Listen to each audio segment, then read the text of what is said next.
Sound art is a product that is a speaker and it's art. We combine it together and we call it sound art.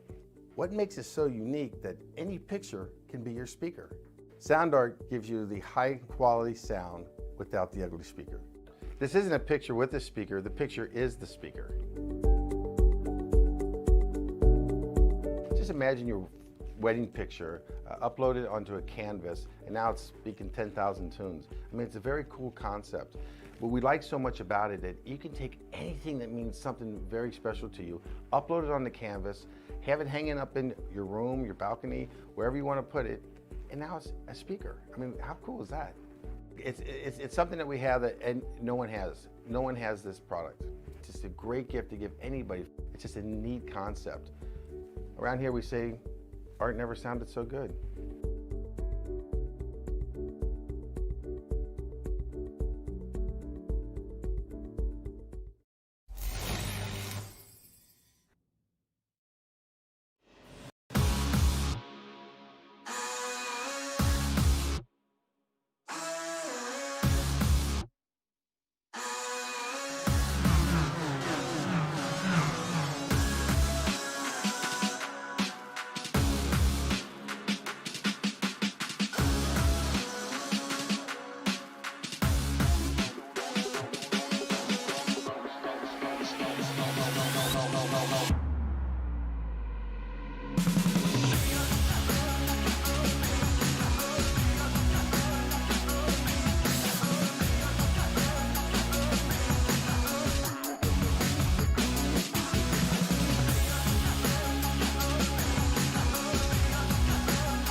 The World Center of Racing is what they call it. The very venue to host the iconic 24 Hours of Daytona, the Daytona 500, and a plethora of other motorsport sanctioning bodies. The Daytona International Speedway, opening in 1959, has been a staple of the motorsports calendar since its inception. Tonight, we have the GT4 category of racing machines, the same cars that are used in the IMSA Michelin Pilot Challenge, taken to the famed 3.56 mile road course tonight for 124 minutes of racing action. Welcome race fans to Pit Stop TV. As usual, we are live to Facebook, YouTube, Twitch, and Twitter this evening. Trey Shuttlesworth joins me in the booth, Corey Rexford on social media, and I'm Emerson Arden, and this is Pit Stop TV's live coverage of the Operation eMotorsport Winter 2021 season opener. And we join you this evening from the virtual Daytona Beach, Florida. And Trey, this track, it does everything. It's got everything. And any driver who's able to win here are immediately recognized as a Daytona winner. It is huge on a driver's resume, and it makes drivers feel a certain type of way to compete at a track like this. Yeah, Emerson, first of all, it's a pleasure to be joining you in the booth tonight. Glad to have Corey on board as well on our social media platforms, whether that be Facebook or Twitter tonight. But yeah, whether it be real life or here on the iRacing.com sim, starting off your road racing season in Daytona is, synonymous with whether it be IMSA or, in this case, the Operation eMotorsport series. And this season will also be stepping up into GT4 machinery. Last season, you could see drivers racing in global Mazda MX-5 Miatas. So it's going to be a big step up both in terms of horsepower and handling. So it's going to be a lot of fun. And Daytona, while it has a lot of heavy braking zones, also will probably play host to a lot of slipstream battles just due to how long the straightaways are, where you are purely flat out. Well, as he mentioned straightaways, let's take a look at what we are working with. And here's the track map of the road course. You see Dustin Burkhalter with the fastest lap. They are currently qualifying. They're about halfway through their qualifying session. So we'll get the chance to see what we're working with here. But of course, you come through the tri-oval, the famed Daytona start-finish line down into turn number 1, heavy braking zone. Now you're at the highest speed from the track to one of the lowest speed portions of the track. You curve your way through the S's down to the international horseshoe of turn 3. You get back up to the gears, full song on your way to the kink, and then you're flying down to the west horseshoe, another heavy braking zone. Come out of turn 5, back up to speed, another heavy braking zone, turn 6, and then your full song around NASCAR 1 and 2. Down the back straightaway, you find the bus stop chicane, turns 9 and 10. You rocket out of there, and you're back up to speed once again, and you're flying through NASCAR 3 and 4. That's a lap around the Daytona road course, and it looks easy to a lot of people. You say, well, half the track is an oval. How can this be a hard circuit for drivers? And let me tell you, it can be a challenge, and it can definitely bite some drivers if you're not careful. Maybe because if you think it is easy, it's gonna catch you out on some of the hardest parts. That kink, it is very tricky to go in there. If you're battling anybody, it's a single wide deal, or if you're going double wide, it is absolutely insane if you can hold it through there. In the horseshoes, very tricky, very slippery, very slick corners, and you have to be almost perfect with the throttle application on corner exit of 3 and 5, and pretty much any time coming off the oval or coming onto the oval 6 and 10. Very treacherous corners as well. This track has it all. Yeah, Emerson, if you're in a corner where, that isn't one of the NASCAR corners where you have to apply some braking or lifting, you're really not in for an easy time. The other, really unique thing about this track is you basically have 180-degree corners back-to-back here, and they both present their own unique challenges. Turn 3, the International Horseshoe. Of course, in real life, there's a lot of flags to nationalities of drivers flying in that corner, but that's a pretty conventional 180-degree corner. You head to the West Horseshoe, though, and you're basically coming through the kink on the limit, and as soon as you straighten the car out, you're normally right into the braking zone, and then it is quite an odd apex to try to find there. And then once you get through there, turn 6 presents a lot of challenge. If you have difficulties getting back onto the power there, it's going to punish you for probably, 30 seconds in these GT4 cars before you get to the bus stop. And if you screw up the bus stop, that yet again is going to punish you for another 30 seconds. And you have to think about that before you get to yet another absolutely difficult braking zone in turn 1. The flow of Daytona, it's a fun one for sure. If you get the chance to drive this track, it is an absolute blast. And Well, we don't have the chance to drive it tonight, but these drivers do. Let's see what is going on down on the track. Qualifying is underway. Just under 3 minutes remaining in the session. Right now, it is top of the charts for Paul Lindsay, one of our pro drivers. Not on the track right now. We'll catch up with Christopher Bailey, though, who's out on track. Here he comes working his way. This is turn number 6. Again, you have to be perfect through 6 because this can make or break lap time. And he's got drivers right behind him. You're going to have already a great sight of what Slipstream can do at this track. And I know there's a little bit of a distance. It's actually quite a bit of a distance. So this might not be closed in a single run through the Slipstream. But I can tell you right now, the drivers behind Christopher Bailey right now are getting a huge benefit from the Slipstream right now. And unfortunately for Bailey, he is getting none of that benefit, especially in carts such as these. You could probably gain, like a second if you're within the slipstream of someone on a lap like this. You're not going to see it have the same effect as you might see in Miatas, which have a little bit less than 200 horsepower. These Porsches and BMWs we're racing tonight have somewhere in the mid 400 in terms of horsepower, about 425 for the Porsches, and then about 431, according to iRacing specs, for the BMW. So, despite that, they do have their own respective handling characteristics. Conventionally, the BMW does tend to be a little bit stronger in a straight line, so it should have that benefit on the straightaways here, but the Porsche should handle a little bit better in cornering. So we'll have to see tonight if that holds true. For sure. Something I noticed coming into tonight, and very, very proud of Dustin Burkhalter for moving from the open category of last season into the pro category. It was very fun to watch Dustin last season really compete with Chris Walsh and give his heart out to try to win some of those races overall as an open driver. Now he's a pro driver, and there's more pro drivers. It's going to be a taller task and a little bit of a reputation to hold up here. How do you feel about Dustin Burkhalter coming into today? Right now he's 6th in qualifying. He's, just based historically off of what we saw last season, he's probably going to be the man to beat this season. Now, that depends on whether or not we see Chris Walsh show up at all this season. Walsh was a man who claimed just about every overall victory last season.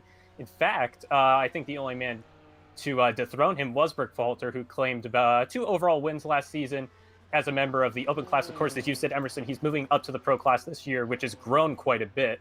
But no, he claimed 7 of 8 wins within his class last season, so I definitely think he has a talent. He just has to execute here. And it's going to be a long one here at Daytona. This will be the longest race of the season, Emerson, 2 hours and 4 minutes. Most races are conventionally going to be 60 minutes. Yep, this is the one of 2 races this season that will be longer than 60 minutes. This one, 2 hours and 4 minutes. I would say definitely in the light of the iRacing Daytona 24 and the real live 24 Hours of Daytona coming up in the coming weekends would be a huge factor for why this race is 2 hours and 4 minutes. And then we end the season at Sebring for another 2-hour event where we had the iRacer Remembrance back in November, 6-hour event with these cars, and a lot of these drivers did participate in that event. So I'm sure that's an event a lot of drivers are looking forward to. And then a lot of 60-minute sprint races to wrap up, to right in the meat of the schedule that is going to be the heart of the racing this season. Yep, Emerson. And just looking at what we saw last season, we're going to a lot of unique venues as opposed to our fall season of the Operation eMotorsport calendar. Some new circuits that I don't recognize from last season include Circuit Gilles Villeneuve up in, I believe it's Quebec, up in Montreal. Sonoma Raceway was on the schedule last year. And Mid-Ohio will be the second to last round this season as well. So a lot of new stops. And then some returning members, including the opening round of last season in Virginia International Raceway, Canadian Tire, and of course, as you said, Emerson Sebring's going to be a lot of fun as well to wrap things up. And just as we say that, qualifying is here wrapping up as well. Yeah, there's a couple of drivers out there getting their last gasp at a time here right now. We have Tim Bernard on screen, sat 22nd to the line. What time is he going to post? Will he improve? He does improve, and it puts him 21st. So he'll gain a spot out of that last gasp, and he's the last car on track. So that will do it for qualifying. It will be Paul Lindsay on the pole for today's race. And well, we have about 50 seconds left here in qualifying, so real quick, I do want to shout out and talk about Operation Motorsport a bit. And what Operation Motorsport is a veteran-led, non-profit foundation based in Raleigh, North Carolina, and Brighton, Ontario. It was founded on the basis of 3 simple words: excite, engage, and empower. Its mission is to engage through motorsport activities ill and injured service members and disabled veterans affected by military service, leading to aiding in their recovery and rehabilitation. For more information, please visit operationmotorsport.org.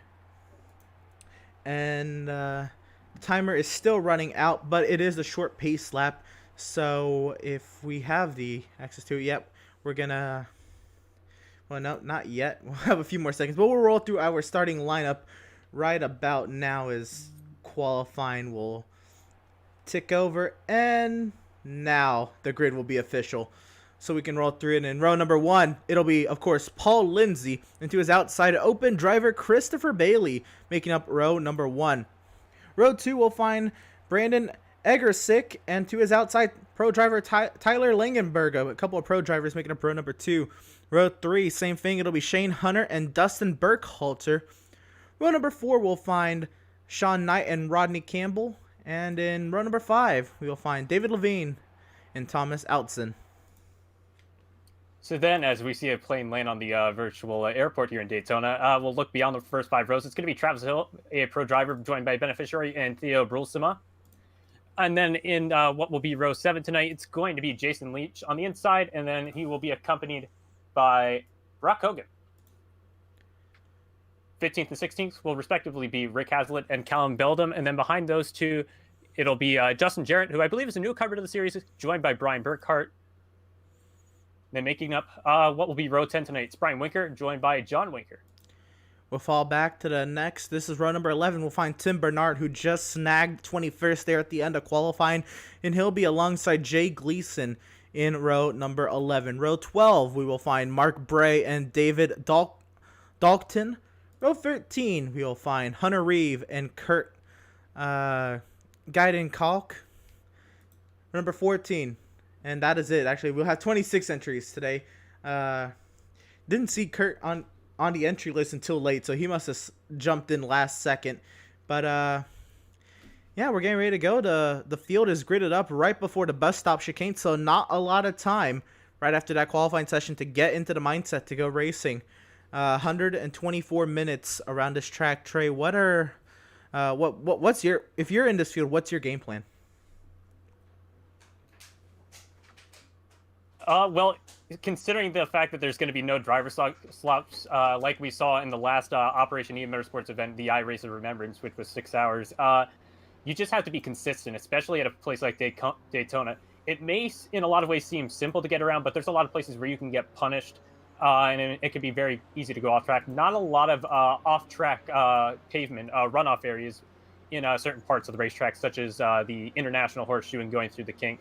But there are other places where you will be able to be forgiven if you make mistakes. So just very simply, be consistent, keep the car clean. It's what you're going to need to do to stay in the race tonight. And then just based off historic trends, and what the fuel limits are on these vehicles, should see about 1 pit stop. So make sure you execute there, get on the pit limiter. Do your job there. And yeah, that should be about it to get the job done here at Daytona, and make the most of the slipstream as well. Well, as the field 13 rows deep of BMW and Porsche GT4 vehicles work their way off of the final corner, NASCAR turn number 4, the iRacing.com Porsche safety car will find the safety of the pit lane, and Paul Lindsay will lead us to the green flag. We're racing at Daytona. And as the field heads off into turn 1 for the first time today, you see how much of an advantage starting from the pole position can have here in the iRacing.com service, as Lindsay is away by about half of a second already as he's heading into the International Horseshoe for the first time here at Daytona. Looking at the pack in the back, looks like everybody makes it through the first set of corners pretty clean, but we still have the rest of the tricky infield, especially on a hot, slick day. Oh, we got a spin in the back.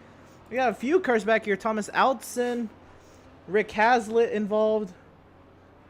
And that's honestly that's a result of what happens in a pack of highly competitive cars into a very tight 180-degree corner, as you alluded to in the intro.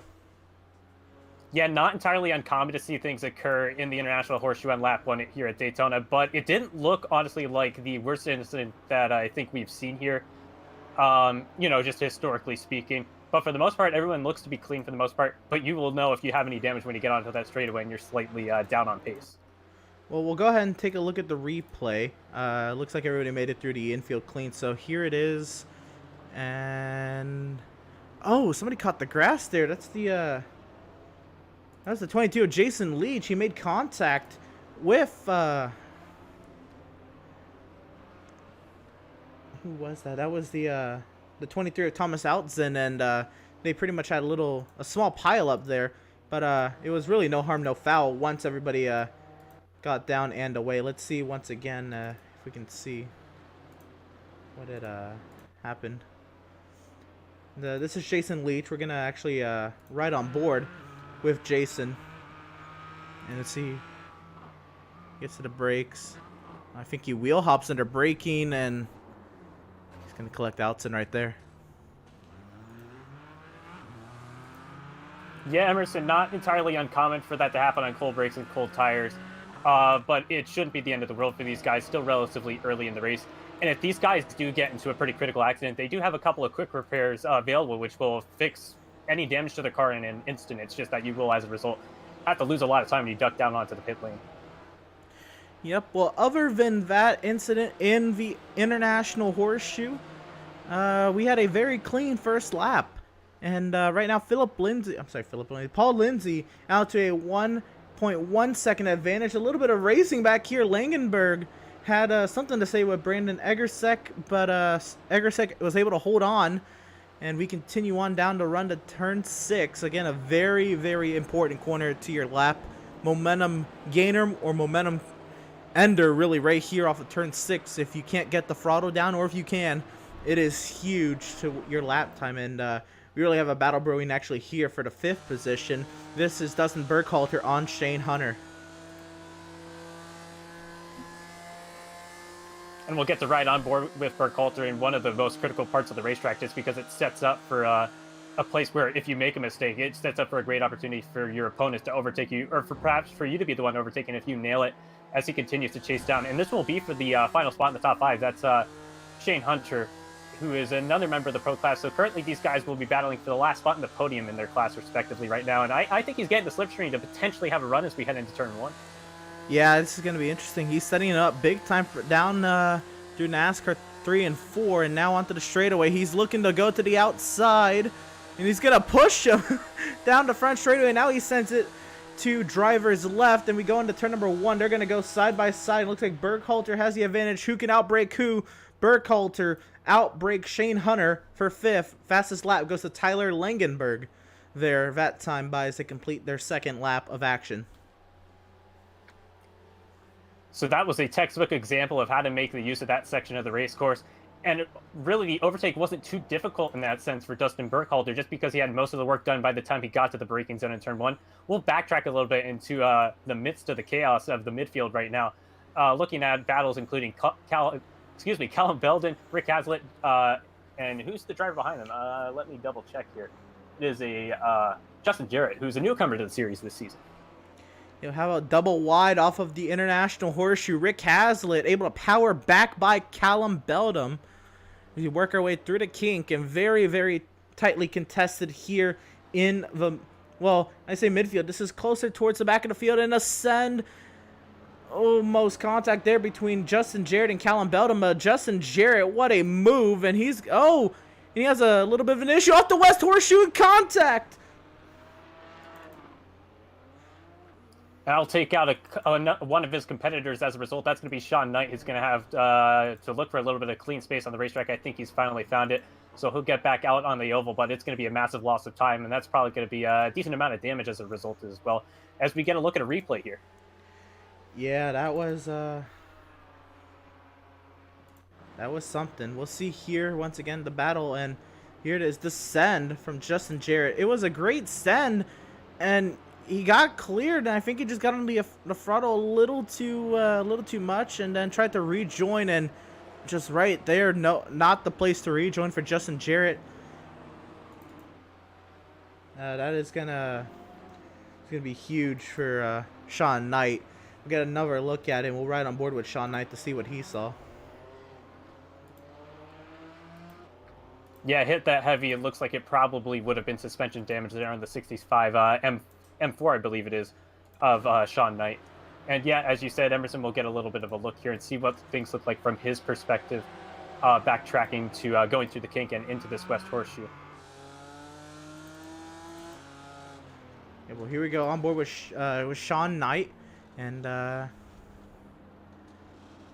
yeah, I mean, you see there's the 11 of Callum Beldam, and then just out of nowhere, there's the 85, and he tried to rejoin as quick as he could, and just bad timing. I'm sure it wasn't intentional, but that's rough.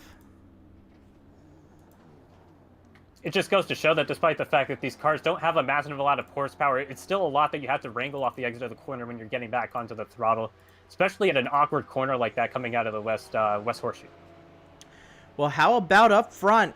Paul Lindsay, Christopher Bailey going at it for the top spot. Can we have an overtake attempt here? Christopher Bailey setting up Lindsay down the back straightaway. He's going to peek to the inside into the bus stop. Hard on the binders. Here we go. They're going double wide through the bus stop. Lindsay, Bailey contact. A little bit of a bump.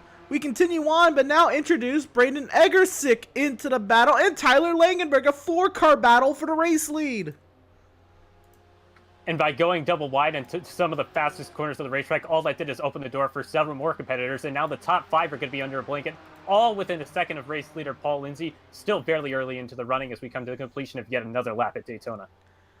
This is crazy. This looks like the front of a pack you would see in the Daytona 500, but this is GT4 cars going at it and ascend in the braking zone. Christopher Bailey will clear to the race lead. Brandon Egersek now trying to clear past Paul Lindsay, and everybody scatters through the exit of turn number 1. A little bit of dust kicked up there, but no harm, no foul. We continue on. Tyler Langenberg trying to clear into 3rd, and now Paul Lindsay under attack from Dustin Berghalter. How quickly things change. Paul Lindsay was just the leader coming off the bus stop, and he now faces possibly losing 4th to Dustin Berghalter.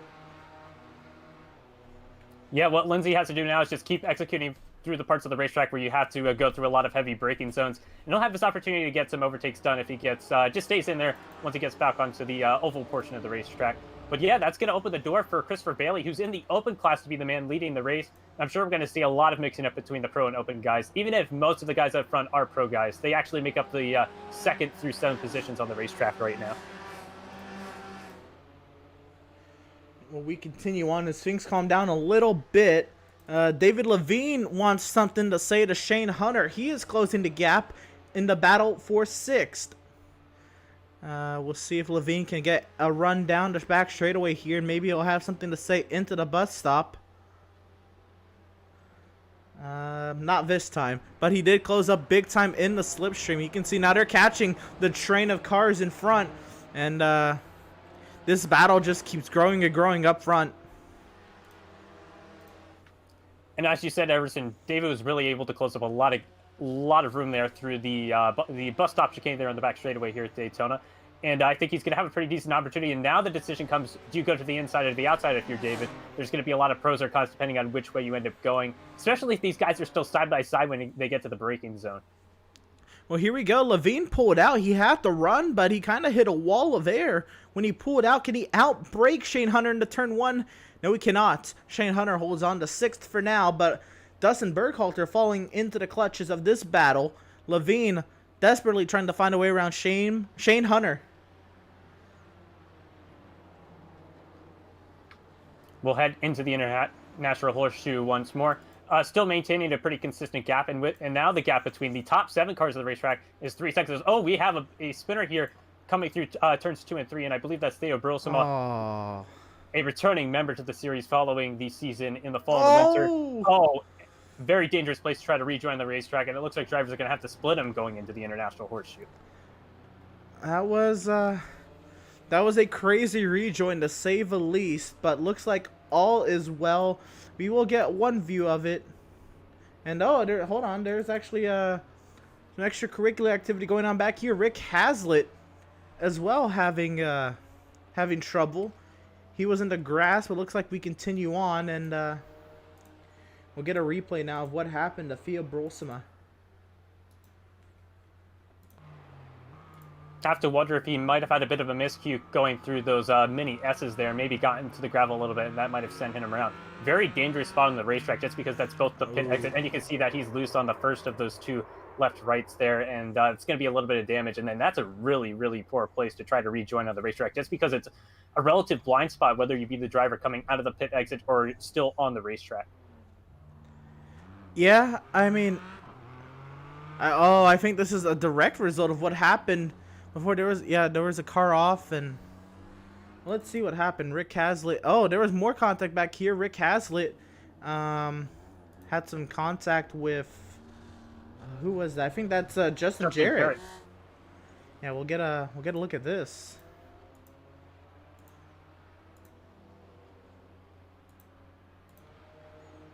So just goes to show that calamity can be a consistent thing here at Daytona, especially when the racing is so tight. Backtrack a little bit to see what caused the origin of this second incident. We'll get another look at Theo. Yep, we'll get a look at Brolsema.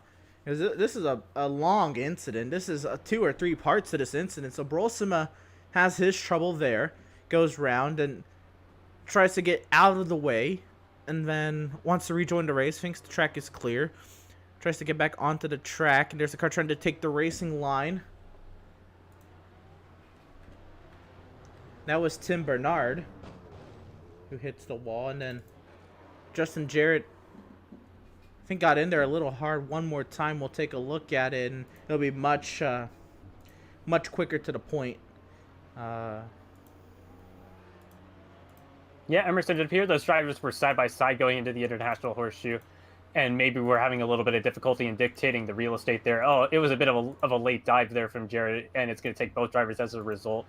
5-10 seconds back, and with probably a little bit of damage as well.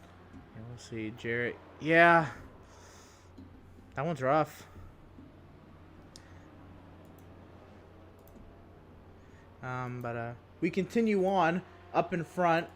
New race leader, Brandon Egersick, to the race lead. Looks like Christopher Bailey has lost the lead. He's lost a lot of spots. He's now down to the 7th position.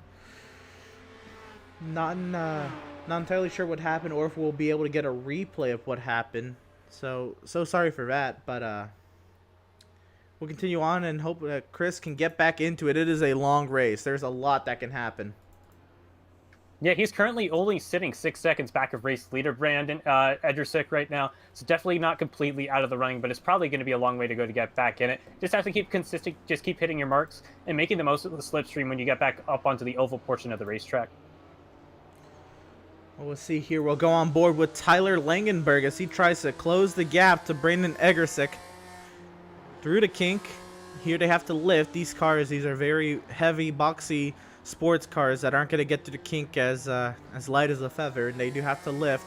And then the West Horseshoe is its own challenge. You're trying to get as much power as you can down and try not to spin the car out. There was Langenberg trying to get off of turn 5, and he'll do so cleanly. Now back up onto the oval through turn 6, and I think Egersick got a slightly better turn 6, but Langenberg will try to keep in touch with the slipstream. And Langenberg is a driver here on Pit Stop TV that we've seen in the Pacific Challenge. He does a pretty consistent job there, and he's doing a pretty consistent job so far tonight. He's been relatively quiet so far on our end, despite the fact that he started in the 4th position, but he's, right up there in the running for the lead right now.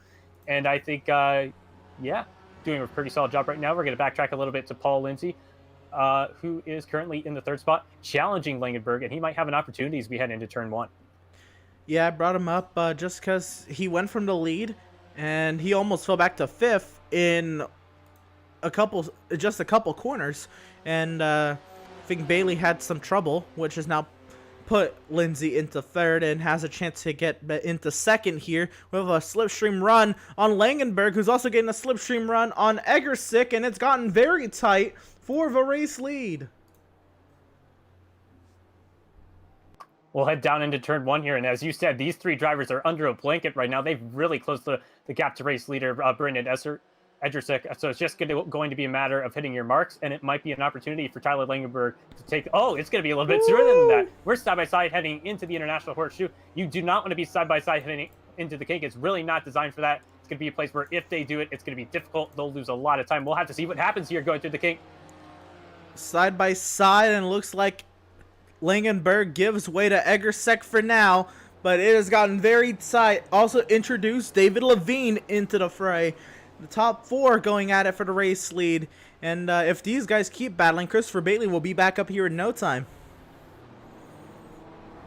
Bailey still sits about 6.5 seconds behind, so staying really consistent right now.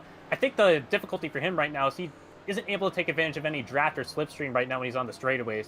Closest competitor in front of him is Shane Hunter. He's about 3 seconds ahead of Bailey, and it's another 2.5 seconds back to Travis Hill in the 7th spot right now. So a little bit lonesome on the racetrack right now for Christopher Bailey, but he's definitely not down and out quite yet, as the battle for the lead continues to keep on being very intense heading into the bus stop.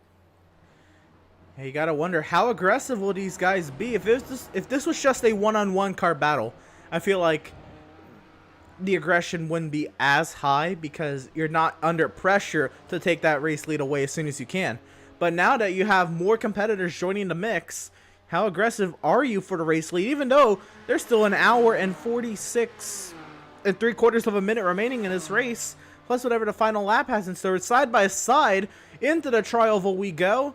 Langenberg, Eggersek, side by side for the lead. Paul Lindsay wants to have a say. Around the outside, will Langenberg outbreak Eggersek? He does as he go wide through 1. Not clear yet.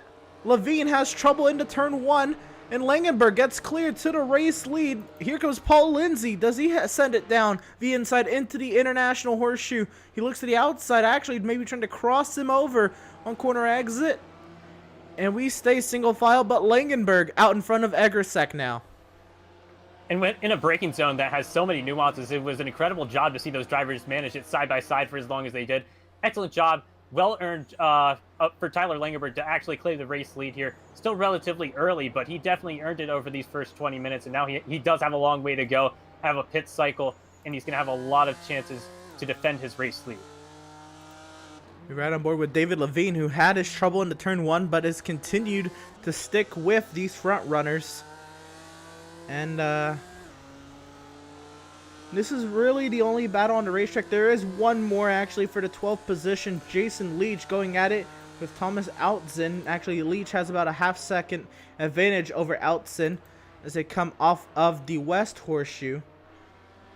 But other than that, everybody else is... I mean, they're still close. It is, you know, still early in the race with give or take a second or 2 away from one another. But really the battle, the action is up here for the top spot. Yep, and I'm sure throughout the race we'll get to see a lot of battles. It's just the nature of this racetrack. It tends to provide for a lot of battles, both through the road course and the oval. And you know, I'm just incredibly excited that the best battle on the racetrack right now is the battle for the lead, and I'm sure that's going to tend to be the case for most of the evening here. Just because we have so many competitive guys, and they're all in relatively similar pace, just based off of qualifying pace. A lot of guys within about a second of each other. So it's going to be a lot of fun here. Still have a long way to go as Langenberg continues to lead, and now it's going to be Lindsay looking to make the pounce on Edgersek for the 2nd position.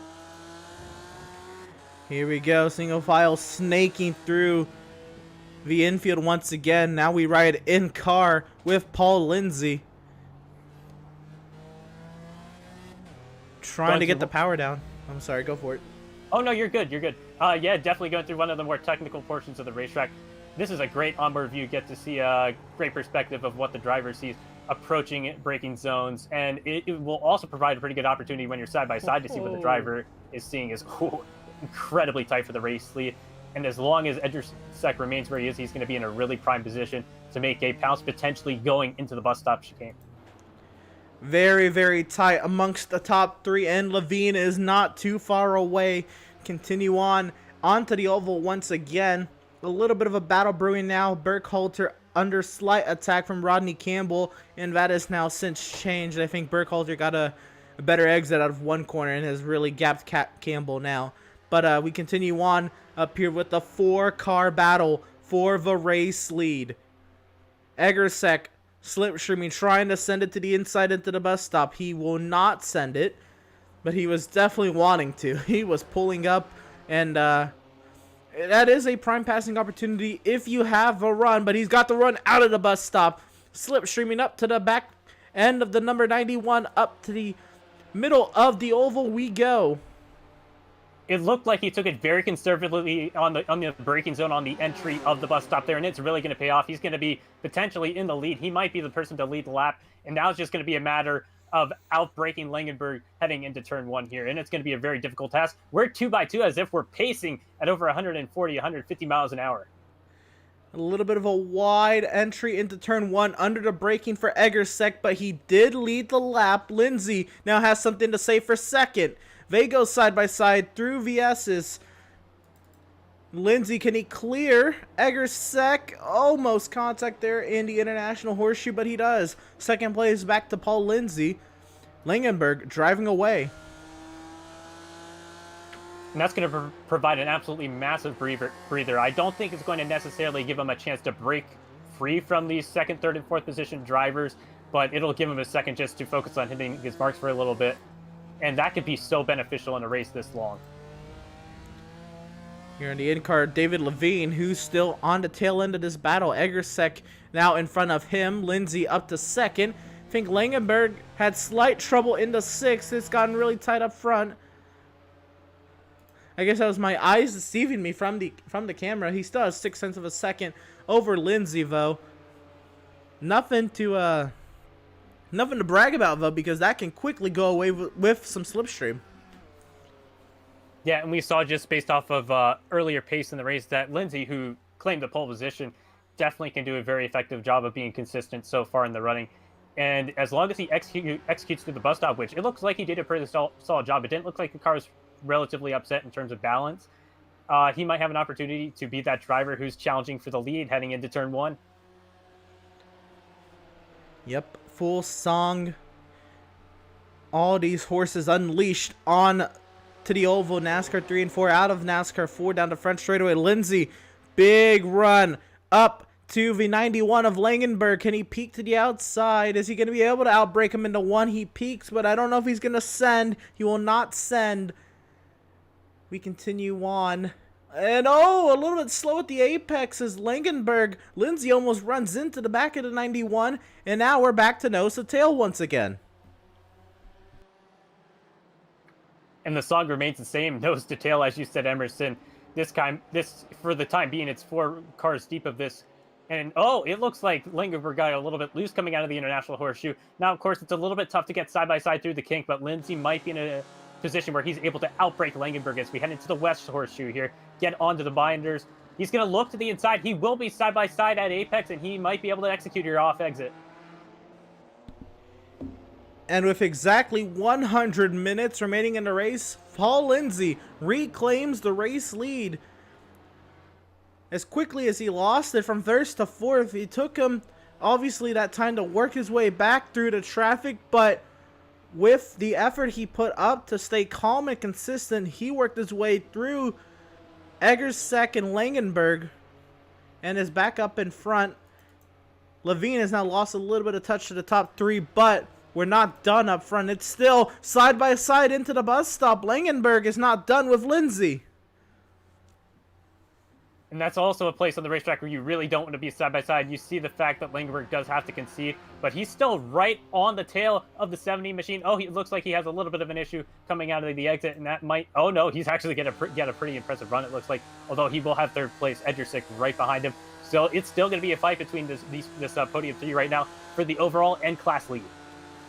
Yeah, what he did, I think he had a slightly compromised exit out of the bus stop and then got that run down the hill of the banking, but around the outside, he's right on board with Egersek. They're going to go side by side into turn 1 right in front of him. Who can outbreak who? Maybe Egersek wants to send it through the middle. Lindsay holds on. Langenberg actually gives space for Egersek to go to second. Not the end of the world there for Langenberg. Just has to continue to be very consistent through the road course part of the racetrack. I keep saying something similar to that, but it's just, it is, so cyclical here. where you have to just hit your marks for 30 seconds on the road course, then take a little bit of a breather on the oval. If you're the trailing car, take advantage of the slipstream, close up a few tenths of a second, nail the high speed bus stop chicane where you have to go left, right, a couple of times, and do it once more heading into turn 1. And yeah, just as long as Langenberg continues to do that, he'll remain in the slipstream. And the important thing is just doing that. If he wants to go out there and claim the win here in the opening round, we're riding on board with Christopher Bailey. He does make up a spot from the last time we checked in on him, and he's actually made up about 4 seconds since the last time we checked in on him. And he might have a little bit of that draft from those top 3 or 4 guys. I was just about to say, we were not writing him out of the battle, but at least for quite a bit of time, because he was definitely going to need some help to get back into the toe of the top 4. But I think with how hard they've been battling, Christopher Bailey, he's also gained his spot up to 5th, as you said, and then has really made his way back into this lead battle. Christopher Bailey wants to lead this race. Also, Egersek has since taken the race lead, as I believe Paul Lindsay had an issue in the International Horseshoe, missed the apex a little bit, and Egersek went right to the inside, but up onto the banking we go, and Lindsay under attack from Langenberg. Let's see what happens off of NASCAR 4. Yeah, it's not quite over yet, and we're getting to the point where if you're Tyler Langenberg, you're going to be able to make up the most ground, and that's once you get back onto the straight off of the exit of NASCAR 3 and 4, 11 and 12 on the road course. But it's not going to be quite enough without a very brave dive, and Paul Lindsay will continue to hang on to the second place position, sitting about half a second back from race leader, Brandon Edersick. And with Christopher Bailey's mightyful charge back up to the top 4, it is once again a 5-car battle for the race lead, because the top 5 all within 2 seconds of one another. Actually, time and scoring shows him 2.8 seconds back. But nonetheless, it is still pretty tight nose to tail. And Shane Hunter is not too far back as well. Yeah, Shane Hunter is also in a position where he's a bit lonely right now, but he's going to get a little bit of that draft, and he can see the leaders. That's the really important thing at this point in time. It's going to put him in a position where, as long as he keeps his position on the racetrack, he'll be in the running late in the race. You just have to continue to hit your marks. Do not spin. Do not go off the racetrack. That's a great way to lose 5 or 10 seconds, as we've seen in some of the earlier race incidents so far. And one of the biggest things in racing is if you can see the leader, not only do you actually still have a real chance at getting to the race lead, but you feel you have that chance and you drive that little bit harder to stay with and try to keep that pace of the leaders. And so Shane Hunter is still in a advantageous spot where he can still not benefit maybe as much from the slipstream, but benefit, I guess, mentally maybe from seeing what's going on in front of him, because he knows if trouble happens in front of him, as Langenberg takes to the grass, he's going to have a slowdown penalty for cutting the exit of the bus stop chicane. And right here, this could be one of Shane Hunter's tickets back into this battle, or into this battle.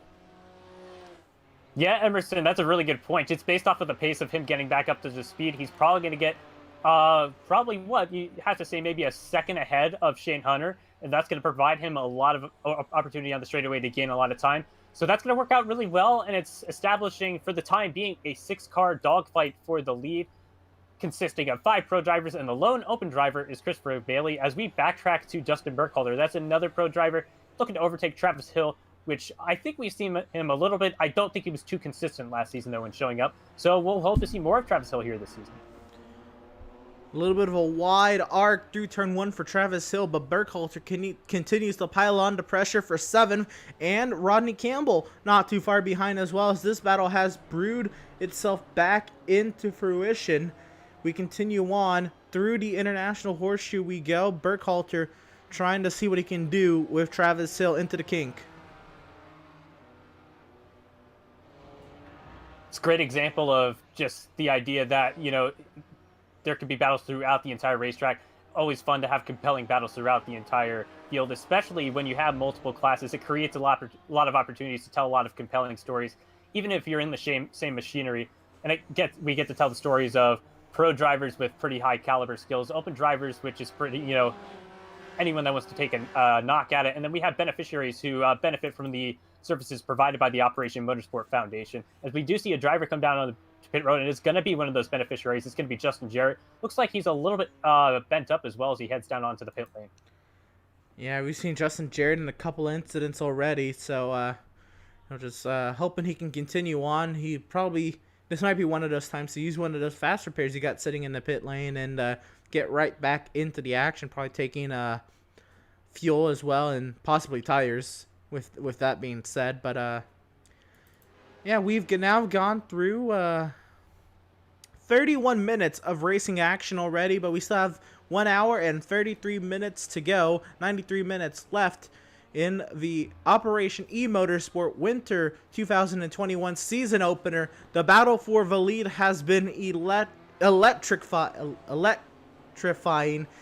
and Brandon Egersick is out in front. The battle now for third, Bailey on Levine. David Levine gets overtaken by Christopher Bailey, and what a march for the open driver of Christopher Bailey to go from the lead, have an issue, fall nearly 7-8 seconds behind that battle for the race lead, back to the 6th position, and drive your way back to now 2 seconds within the race lead, and up to 3rd place once again in only half an hour. Absolutely courageous drive there by Christopher Bailey so far, and he is currently the only Porsche representative in his 718 within the top 5 right now. So doing a great service for the Porsche brand here in this opening round of the Operation eMotorsport Winter Series. With presenting partner for this season, Recaro, this is actually the 2nd season that they return. Great to see them come back on board. But yeah, he's right back up there in the position he needs to be, only a second and a half down or so from race leader Edgersek.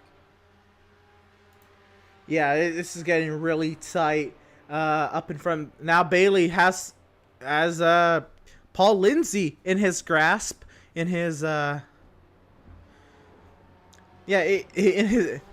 can't think of the other word, but anyway, Christopher Bailey continues to close on up front, and his next target is Paul Lindsay, because once he gets past Lindsay, it is just one other car in front of him for that race lead, and Paul Lindsay was actually the driver he first overtook for the race lead, so he's going to be doing this for a second time, as he overtook most of those drivers for a second time as well. But Christopher Bailey, after starting second, Paul Lindsay was the only thing keeping him from the pole position.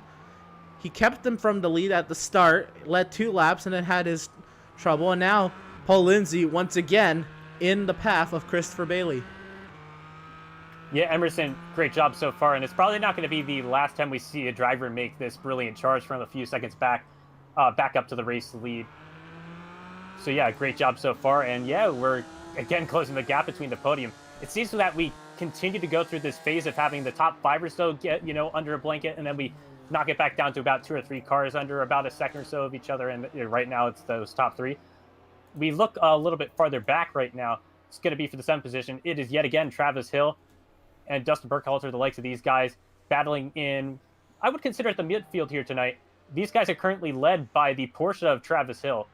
So it's a battle of a couple of pro drivers, and then it'll be Rodney Campbell. He's actually an open driver. He's 2nd in class right now. Doesn't have a lot of competition in his class right now, but definitely a strong opportunity to have a good showing here against some guys not within his class right now. Yeah, Burkhalter is always fun to watch. Again, making the leap from open to pro this season, and is taking it up with one of the pro drivers in Travis Hill right here for the 7th position, closing and trying to see what he can do. Down the back straightaway we go, and also Christopher Bailey has never mind, Bailey and I think Bailey got to 2nd and then had an issue in the bus stop because his gap did show that he was closer to the leader than Lindsay, but now Christopher Bailey back to 3rd, and I think that could have been what had happened to have him lose the lead as well. But now Christopher Bailey under attack from David Levine. They're going to go side by side past the start-finish line through the trial 1 into turn 1. And Bailey will still outbrake Levine into turn 1. Still holding on to 3rd position, Christopher Bailey. But a little bit of a problem there off the bus stop. But Paul Lindsay, maybe they went double wide into the bus stop and they both had an issue, because they are now 3 seconds behind Brandon Egersek. Yeah, as you said, Emerson, that gap has grown to the point where we're the first time today the race leader will be able to take a breather on the straightaways. Not going to be an opportunity for the 2nd, 3rd, 4th place guys to get a lot of the slipstream that has been provided to those drivers so far in the evening. Go back to what is now the most compelling battle on the racetrack. It's the battle for the 7th position. Sure, it's about 16 seconds back from race leader Brandon Edgersek, but it's still very tight between Travis Bill and Dustin Burkhalter, who did oh so well last season, doing a very strong job here tonight in the 8th position right now. Yeah, Burkhalter trying to size up Travis Hill. Hill doing a great job defending, because I know Burkhalter is very hungry to get around Travis Hill. And, whoa, almost into the back of the 41. Burkhalter has to take an altered line through turn 6, and he's going to lose a lot of time on the exit.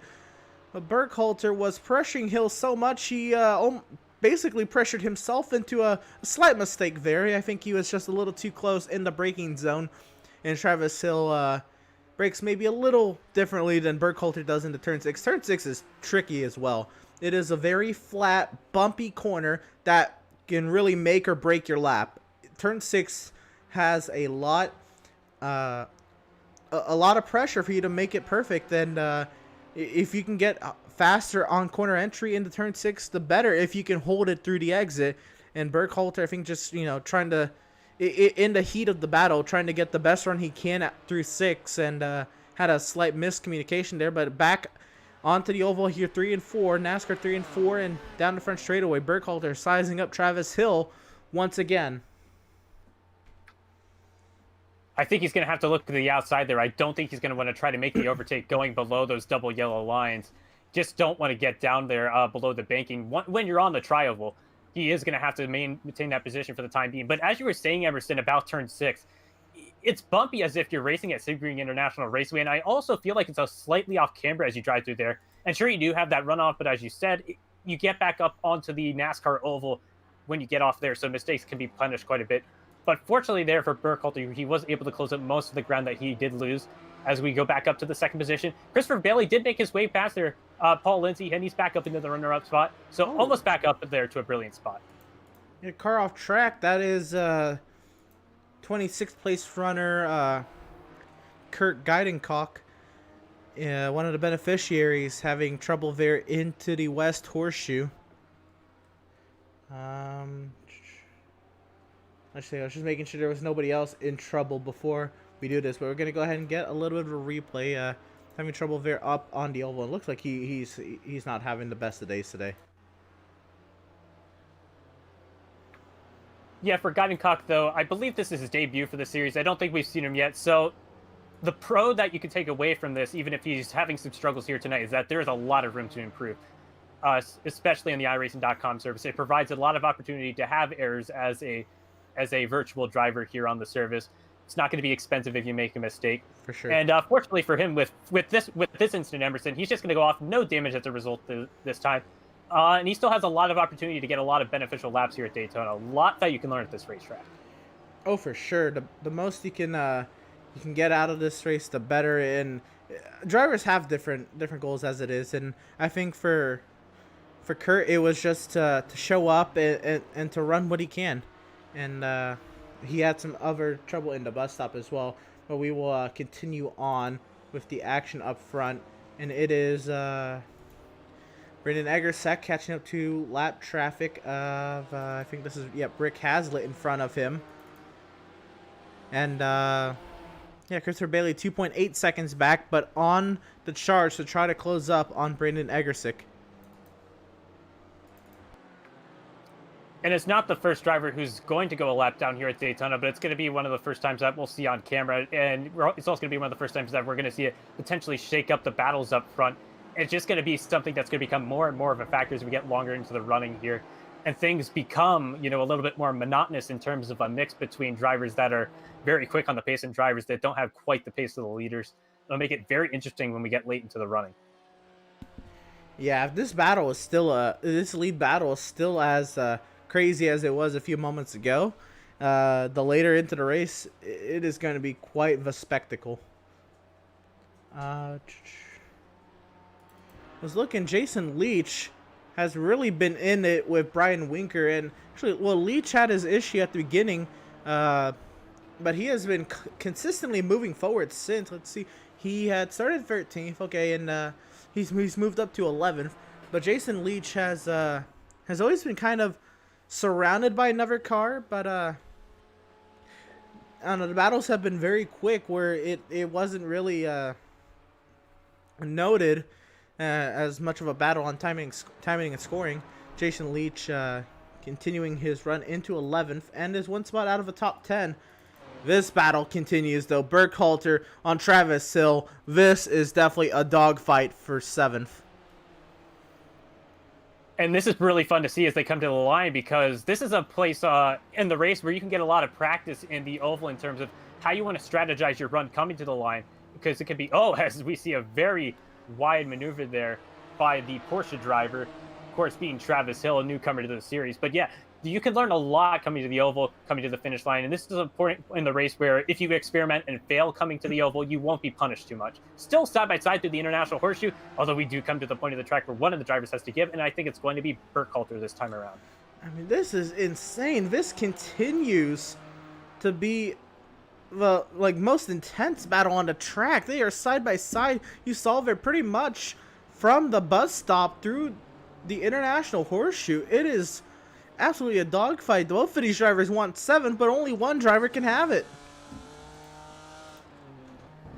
And this is a battle that I hope delivers for a long time to come here in the race, because it's been, with, barring the battle for the lead so far today, this has probably been the best battle on the racetrack so far. And it's been between two competitors for a pretty long time so far. And it seems like they have relatively similar pace, and they're also towing the 62 of Rodney Campbell as well, who very well could get into the mix as well. Still a 2.5 second gap of lead up front as we look at that plaid car, looking lovely, that livery on the BMW of Rodney Campbell. That's for sure. Paul Lindsay closing back up to Christopher Bailey to battle for second. 2.6 seconds behind Egersick. That gap has not closed drastically. It's closed a couple tenths, because last time we checked it was 2.8 seconds. So 2.6 seconds as they cross the start-finish line here at Daytona into turn 1. Lindsay just files still behind Christopher Bailey, and David Levine following suit as well. Here we go again. So this time coming to the line, it is yet again going to be Travis Hill, doing an absolutely incredible job of defending.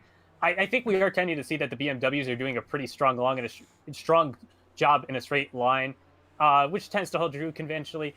And he's doing an excellent job in that Porsche defending in the part of the racetrack where the Porsche may not be quite as strong most of the time. So we head into the International Horseshoe. It's going to be a little bit of a wide entry there from Hill, but it's going to pay off as he gets a pretty strong exit. Burkhalter still might be in a position, though, to be able to challenge for an overtake into the West Horseshoe. That's for sure. And with Rodney Campbell being here in the third card in this battle, 9th position, just kind of watching this battle unfold, I don't know if it's...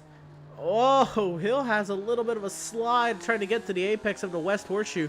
But Campbell, I don't know if he hasn't had the run to get really into the middle of that battle, or maybe he just doesn't want to interfere. It looks like these two drivers really want to have at it for 7th.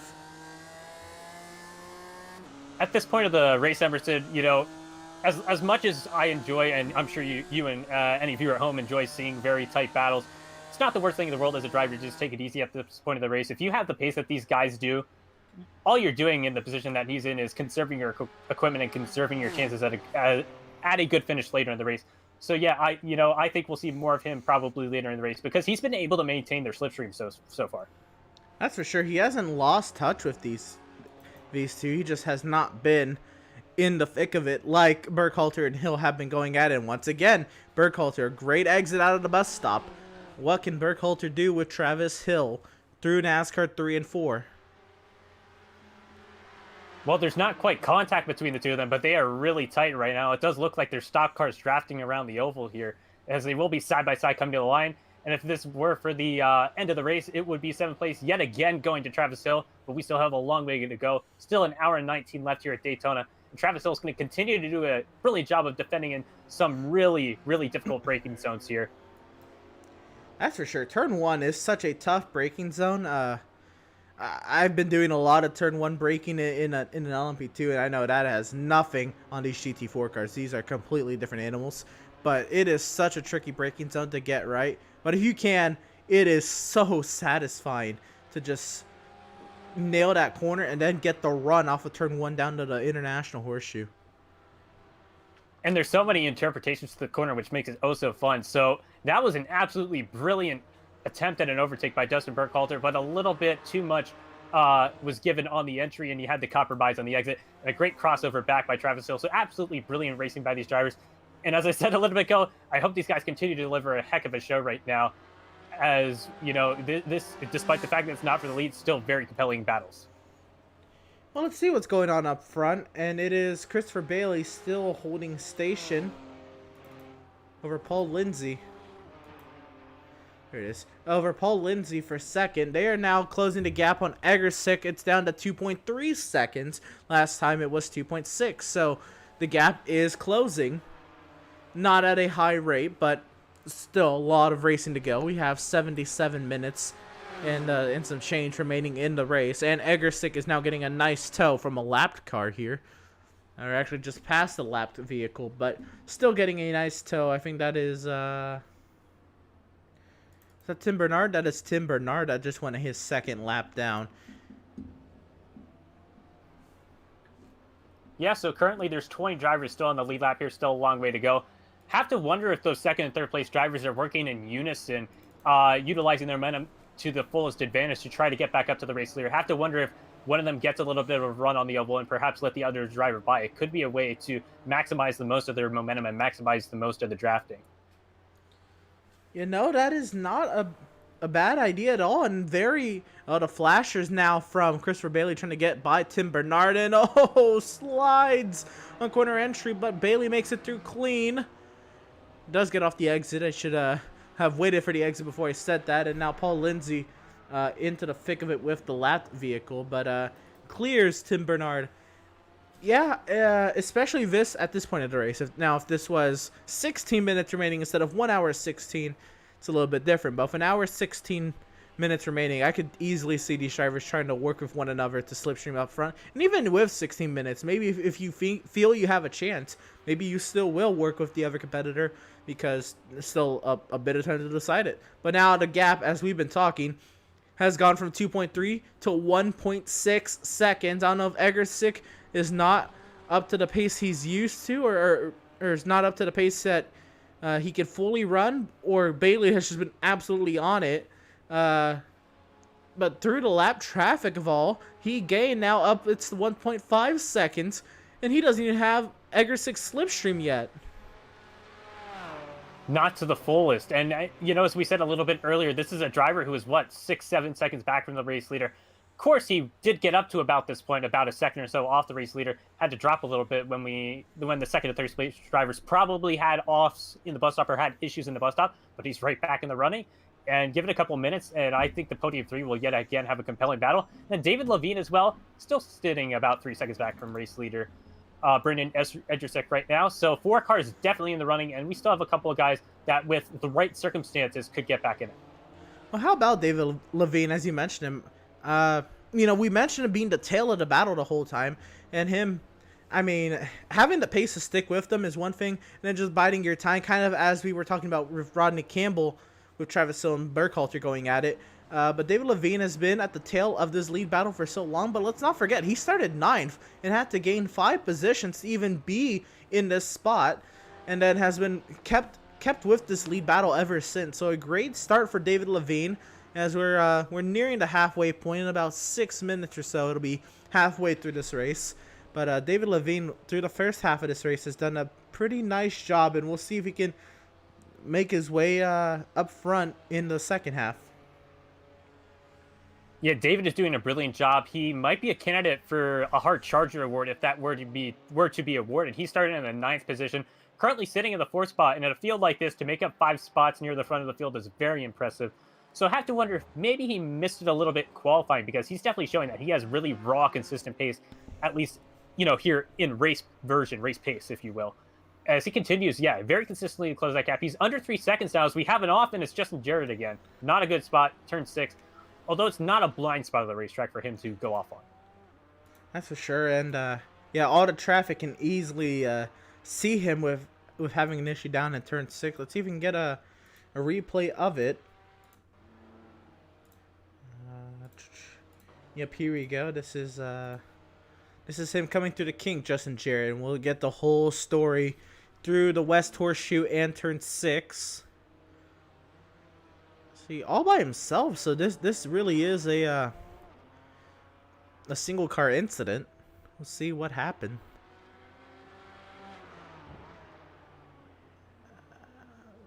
You know, I think he just missed it. I don't quite know what else to say. Good on him for avoiding those tire barriers. And he'll And then carry he was on. either, you know, checking his relative box, which shows you how close your closest 6 competitors on the racetrack are, or he just looked, you know, outside of his windshield, he might have been able to see his competitor coming. Very good awareness there by Jarrett, and he'll keep running, keep logging laps. That's the important thing, especially early in this season, is to just get experience so that, you know, you're at your best late in the going, and say you have something that you improved on over the course of the eight weeks calendar. Yeah, but now here we go. Bailey is there. Less than a second. Slipstream from a lapped vehicle. 0.8 of a second. 0.7 of a second in closing on the oval.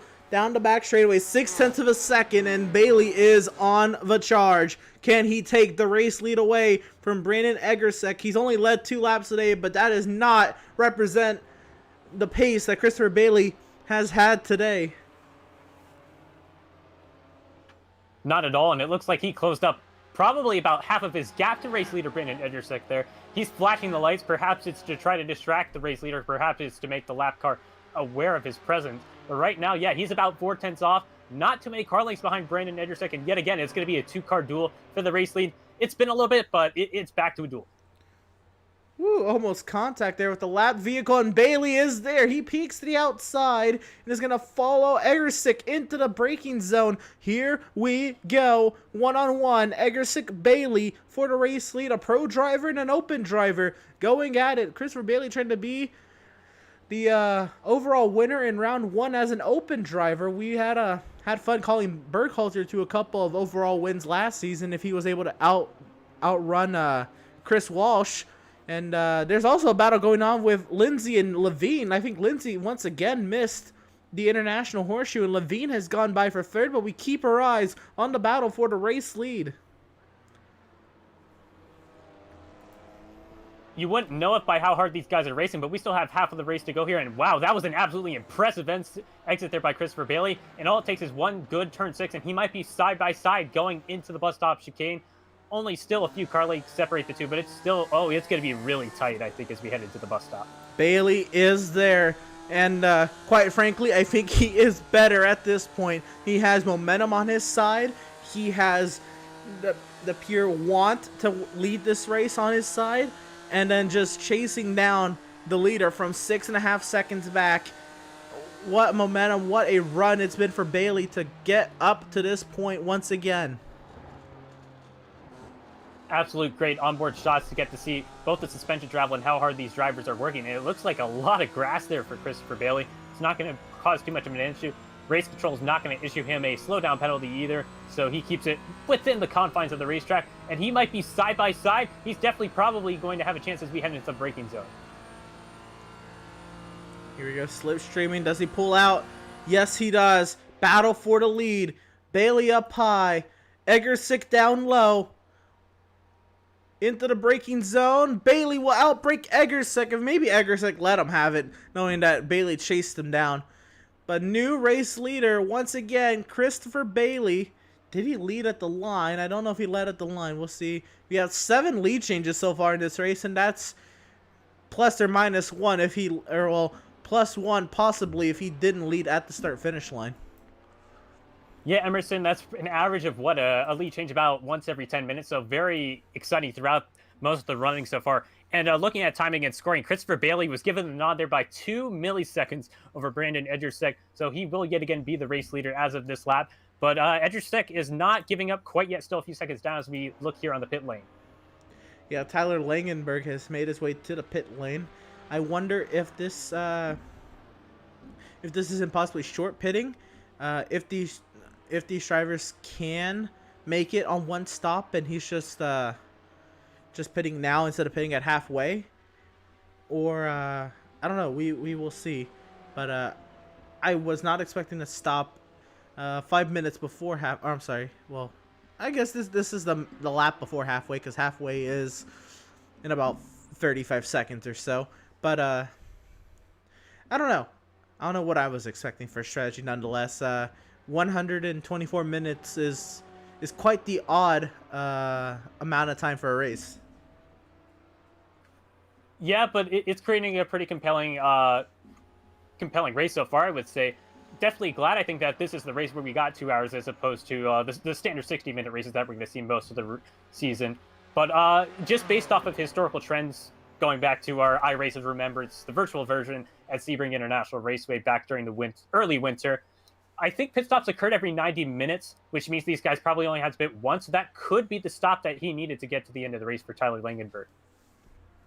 That's fair enough, and just checking, I guess before we get a slew of pit stops at this little point in the race, I do want to shout out some of the presenting sponsors today, and of course the Operation Motorsport sponsors. We mentioned Operation Motorsport at the beginning of the broadcast, of course, and what they are, but once again, it's a veteran-led non-profit foundation based in Raleigh, North Carolina, and Brighton, Ontario, Canada, and was founded on the basis of 3 simple words: excite, engage, and empower. Its mission is to engage through motorsport activities ill and injured service members and disabled veterans affected by military service, leading to aid in their recovery and rehabilitation. For more information, please visit operationmotorsport.org. Recaro, and it's whether it's on the track or on iRacing, Recaro Automotive is all about making driving safer, more comfortable, and more controlled. A driving experience that you can really feel. Recaro Automotive puts people first, every time. An ergonomic sitting position means a comfortable sitting position, and with a perfect seat, contours, and innovative features that support your body, Recaro Automotive makes driving fun, be it on the road or the racetrack. Recaro Automotive performance seats are more than just a set of components.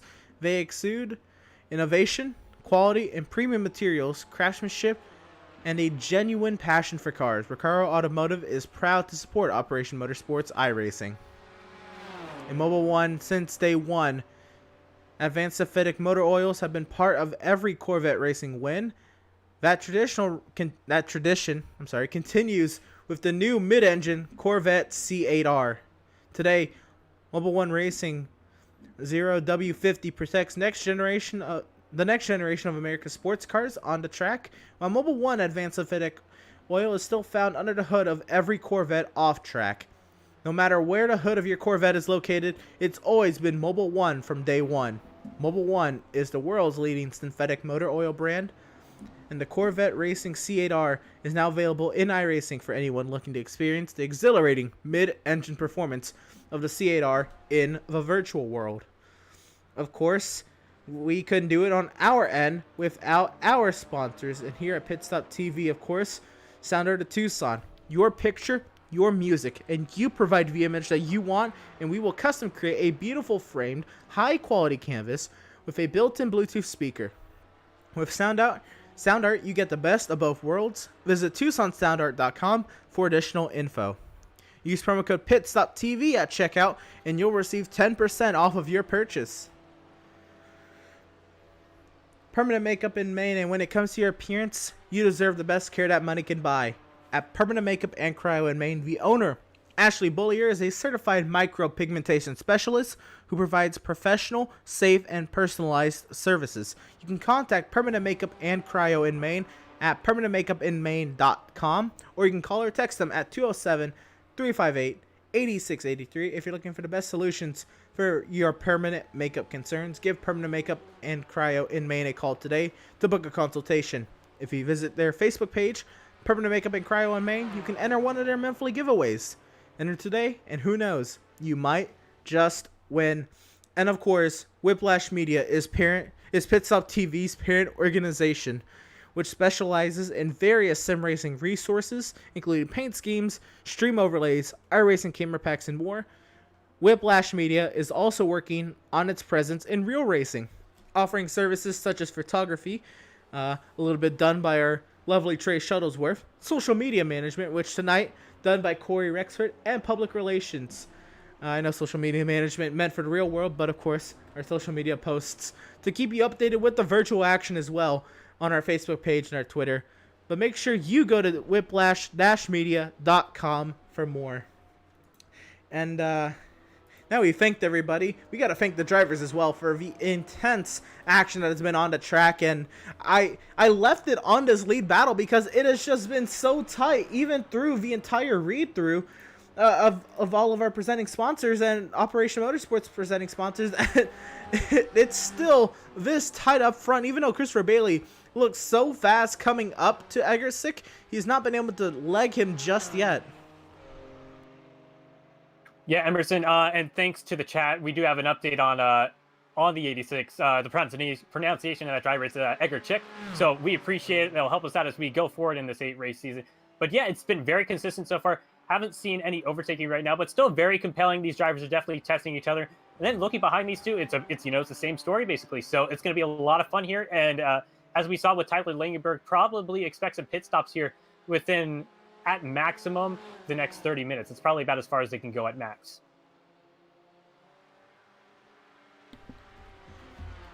Yep, fair enough. And 62 minutes left here in the Operation Motorsport Winter 2021 iRacing season opener at Daytona. The battle for the lead continues. There's battles all around now. Paul Lindsay trying to hang on to third over from David Levine. The battle for 10th has gone really intense. We got 4 cars back here. We have Lingenberg, Winker, Brian Winker, Sean Knight, and Thomas Outzen all back here in a very tight battle for 10th. Yeah, and what we're seeing here is quite interesting because it's a mix of drivers who have elected to come down into the pit lane and get fuels and potentially tires as well. The drivers that came down onto the pit road, Sean Knight and Tyler Langenberg. Now, Langenberg is the driver leading this pack of 4, while Knight is the driver third in line in this pack right now. And then the other 2 that you have to look at who are racing each other, Brian Winker and Thomas Outzen. Outzen's a driver who's involved in that, I believe it was a lap 1 incident, still doing a really solid job right here. Yeah, that's for sure.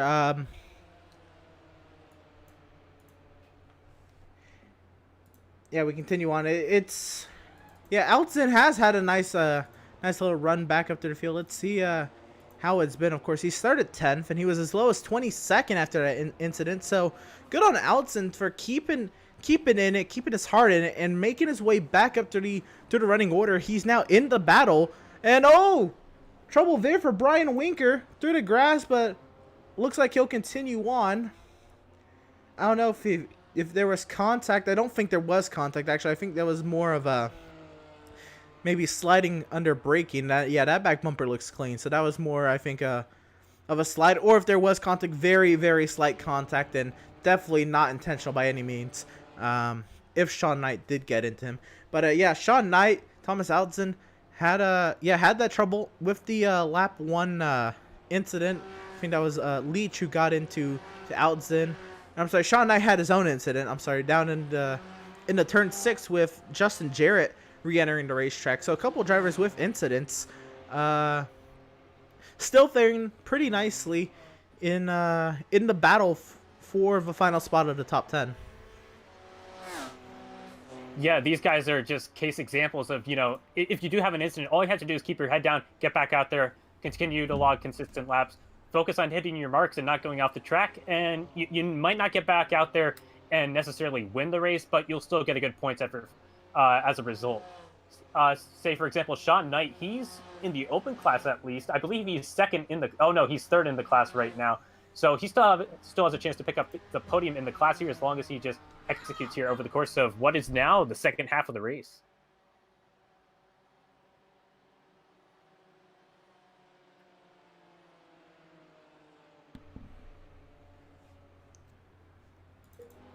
As things have calmed down a little bit here, we continue on. Edgar Chick has now made 4 seconds on Christopher Bailey. So I hate to say it, I think he had another mistake that's going to put him in the hole once again to try to get back to that race lead. But Bailey has, he has it in him to get back up there. But man, that has really got to be just heartbreaking to continue having mistakes from the lead or nearing the lead that just put you back down and make you work a little bit harder to get back up there. And the thing that's really going to hurt for him is that he got to the point where he earned the lead back from Edgerchick. So very simply, I guess it's time to do it once more. Still has a long way to go. 58 minutes is going to provide these guys probably, whatever, would you have to say, what, maybe about 30 laps here to the end? Yeah, actually, that's exactly the prediction from timing and scoring is 30 laps, and we expect pit stops in the middle of those 30 laps, or well, at least in the middle of these final 58 minutes or so. We should see our around a pit stops, or I guess closer to 35 minutes or so, when the 90 minutes have elapsed on the clock, and we have that much time remaining. Levine on corner exit, really on the pressure to get onto the accelerator cleanly, and now under attack from Paul Lindsay through the kink. And of course, Lindsay's the driver who claimed the pole here in the opening round. So he definitely has shown that he has the pace, and it's been a very fun show from these guys.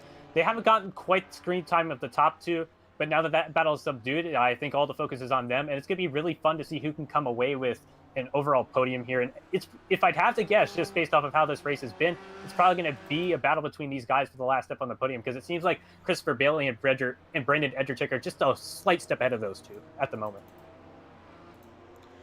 Sean Knight has re-overtaken Thomas Outzen here, and this battle continues for the 11th position. Langenberg has worked his way through a lapped vehicle, and Sean Knight and Outzen have really lost a lot of time. Now, when Langenberg made his pit stop, I wonder if he took tires, because he was in the box for 28 seconds. Is that enough time for a GT4 to change tires, or is that only the refuel time?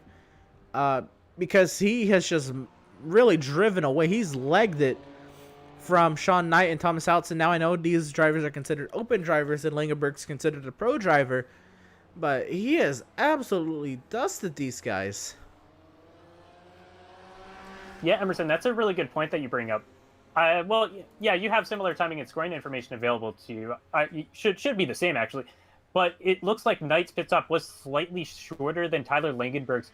Now, I'm not familiar with how long a tire stop takes on these cars, but I have to wonder if perhaps Langenberg does have those tires to help him here, because it was a 10-second longer pit stop for him. So, yeah, he's definitely showing that he is really raw pace. The only thing is, by pitting early, is just the fact that he had to put a little bit more fuel in the car, and that's probably going to cost him a little bit of time as a result, that he might lose to these leaders who are staying out a bit longer. As we yet again see this battle, it's going to be Travis Hill, Dustin Burkholz. Oh, no, I'm sorry. It's newcomer to the series, Rodney Campbell, challenging for the 7th spot on the racetrack. Yeah, Burkholzer actually, I guess it was during the sponsors. He's now pulled 5 seconds on Travis Hill. So as hard of a battle as that was, Burkholzer has now said, see you later to this battle. Travis Hill now under pressure from open driver Rodney Campbell. He has now gapped him on corner exit. And back here, Hunter Reeve, a driver we haven't talked much about this season. Hunter Reeve has also been, he was in the series last season, of course, one of the beneficiaries. Oh, well, a little bit of contact there with the lapped car of Tim Bernard, knocking out some cones there. That's interesting for Tim Bernard to be racing Hunter Reeve there into the kink. In the least, both drivers made it through, but yeah, Hunter Reeve is a driver who actually claimed the beneficiary class championship last season, so he definitely has a lot to prove here, and he's currently the man leading the class. But it's going to be Langenberg coming down on pit road for the 2nd time, so I have to wonder if perhaps there were issues with this vehicle that caused him to come down the pit road for the first time. What was it? Probably like 20 minutes ago. Yeah, Langenberg, he had came. He had came just before he had come out about 1 hour 9 minutes remaining in the race, about 15 minutes ago. He's come down again. I'm not sure. I don't think he's hit an incident limit. I highly doubt he did. So I have to assume there was some type of trouble on that car that caused him to pit again, like you said. I can't see anything that would cause a second pit, but that was surprising because Langenberg was really on it. He was in the 10th position and was on it. If he had fresh tires, he was really working them and gaining that time. And this battle continues with Hill and Campbell. Hill backed by Campbell through the apex of turn 1.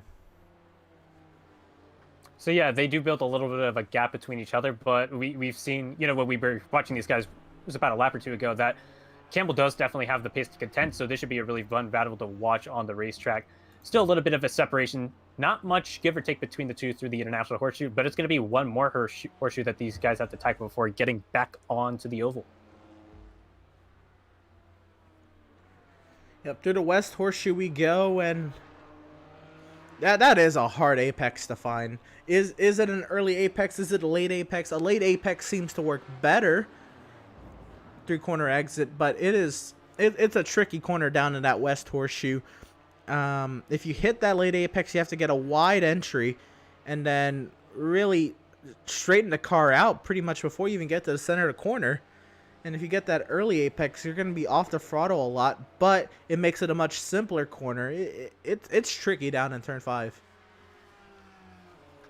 This might be a really weird comparison to make, Emerson, just because Circuit of the Americas is so different, turn 1 at Circuit of the Americas, but it's similar in the sense that you really can't spot the apex on turn in, which makes it incredibly difficult to, try to judge your entire corner.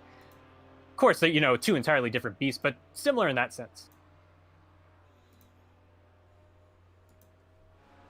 Yep, back up onto the oval we go, and back up front, Levine now piling on the pressure on Christopher Bailey. Bailey has not made his time on Egerchik, but Levine has closed up on Bailey.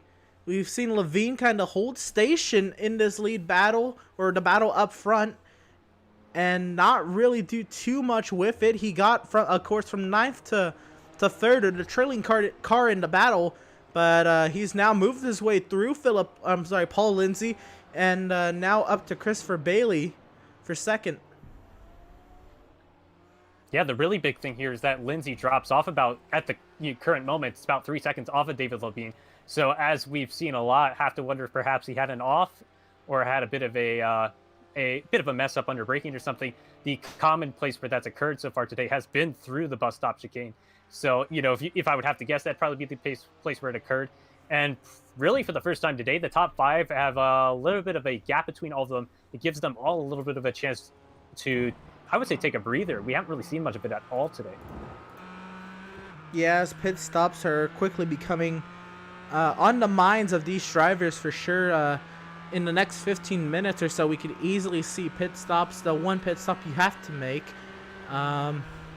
And these drivers doing the fuel calculations and everything they need to do to prepare for the stop, questioning if they're going to change tires or not, because when you pit, you're only going to have 35 minutes remaining. Now, our drivers are only going to pit, and if they pit, well, the tires they take, if they're all going to pit, but if they take tires under stop, they're going to lose what looks like about 10 seconds under stop, and are they going to make up that time and more with fresh tires? Or, I don't know, because GT4 cars are also just so different with their tires. Are you wearing tires that much where everybody has to take tires?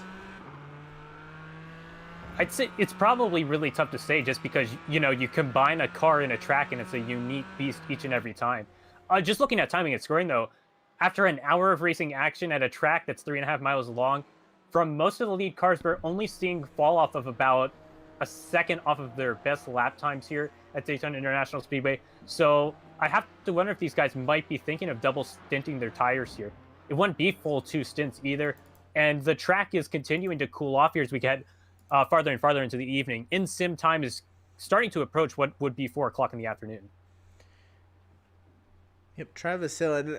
There's been a lot of overcast on this track now. It has gotten really gray on the track, which is gonna cool the track temp off a little bit, and it's gonna be a little more grippier in those slicked corners. I guess as clouds move through, because the sun's peeking through again. Continue on. This is Sean Knight, Thomas Outzen for 9th. Now as Hill has come in and pit, and it looks like he took tires, possibly, or took a full tank of fuel nonetheless. Had a 26-second stop. We'll see what his competitors and the people in his battle do. Of course, it's going to be a lot of fun, and as we've said, it's going to be one of the unique things about our opening round at Daytona.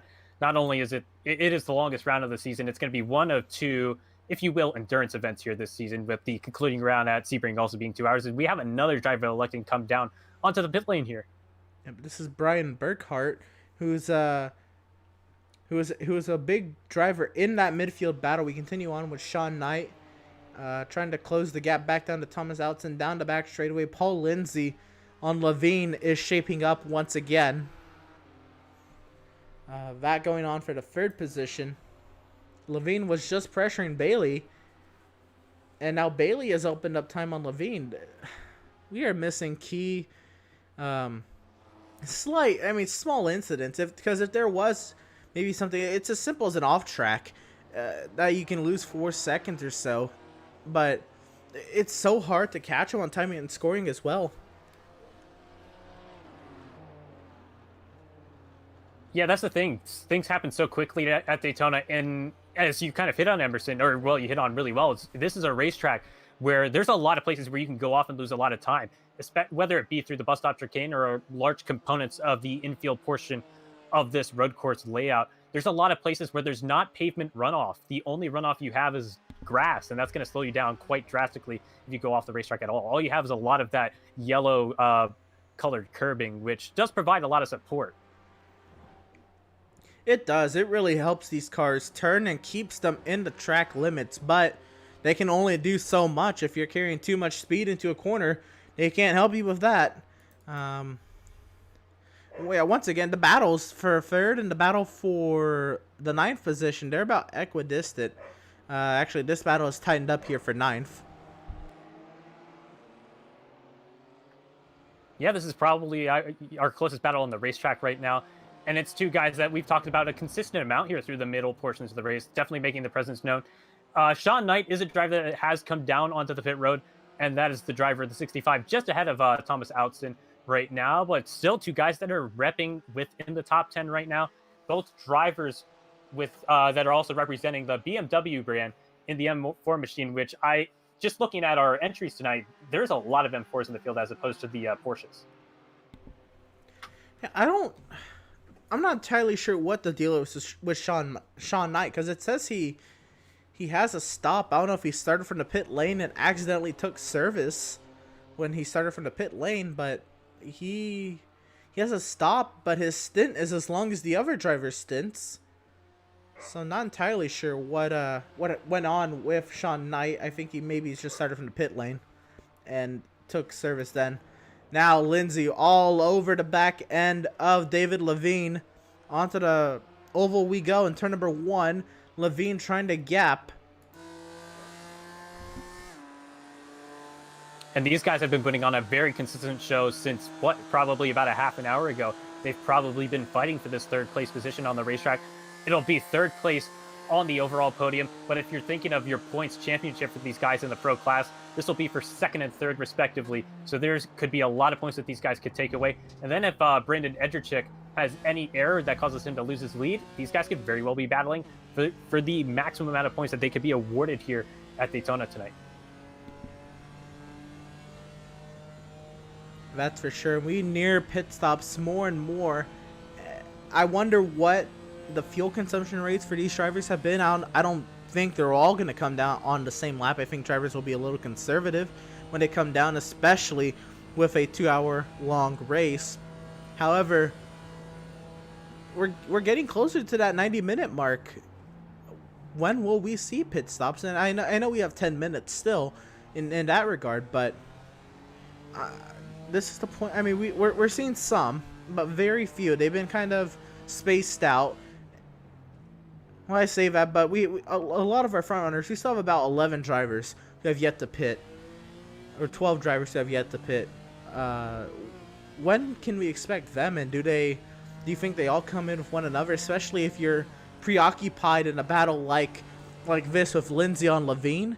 Do you just follow Levine in? Honestly, Emerson, it's really tough to say because the overcut or the undercut could really go both ways. Especially at a racetrack like Daytona, because there's only so much you can do to predict what kind of traffic you'll come out into onto the racetrack, and that could either really benefit you if you find clean space on the racetrack, or it could really hurt you if you get behind a couple of cars that don't have the pace you do. We do have a car down onto the pit lane. It's going to be, I believe, it's Thomas Outson coming down onto the pit road. It's going to be not quite, top 5 front runner, but someone from the top 10 electing to come down to the pit road. And we'll have to see if he elects to put any tires on his M4 here as well.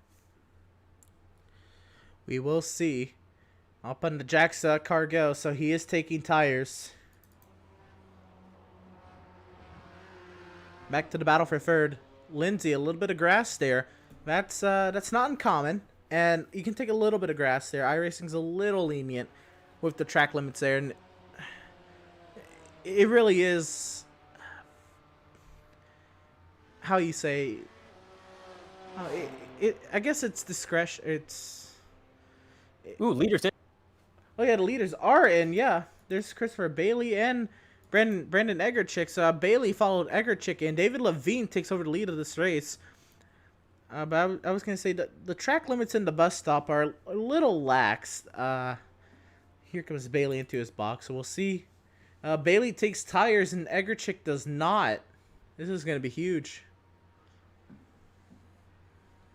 Yeah, this is going to be really big. It's going to cause a pretty massive shakeup on the racetrack. Of course, it was Ederchik that came in rather as the leader. So we'll be presented with a completely new dynamic and a new story to tell here. It's going to be a much larger gap for Ederchik, but we'll have to see if those tires are able to benefit there for who was our second place winner. We'll have to see where he comes back out. It's Christopher Bailey.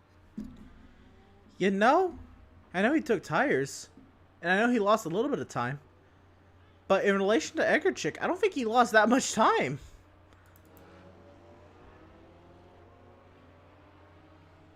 Waiting for timing and scoring to update. That's when we'll get a little bit better of a picture.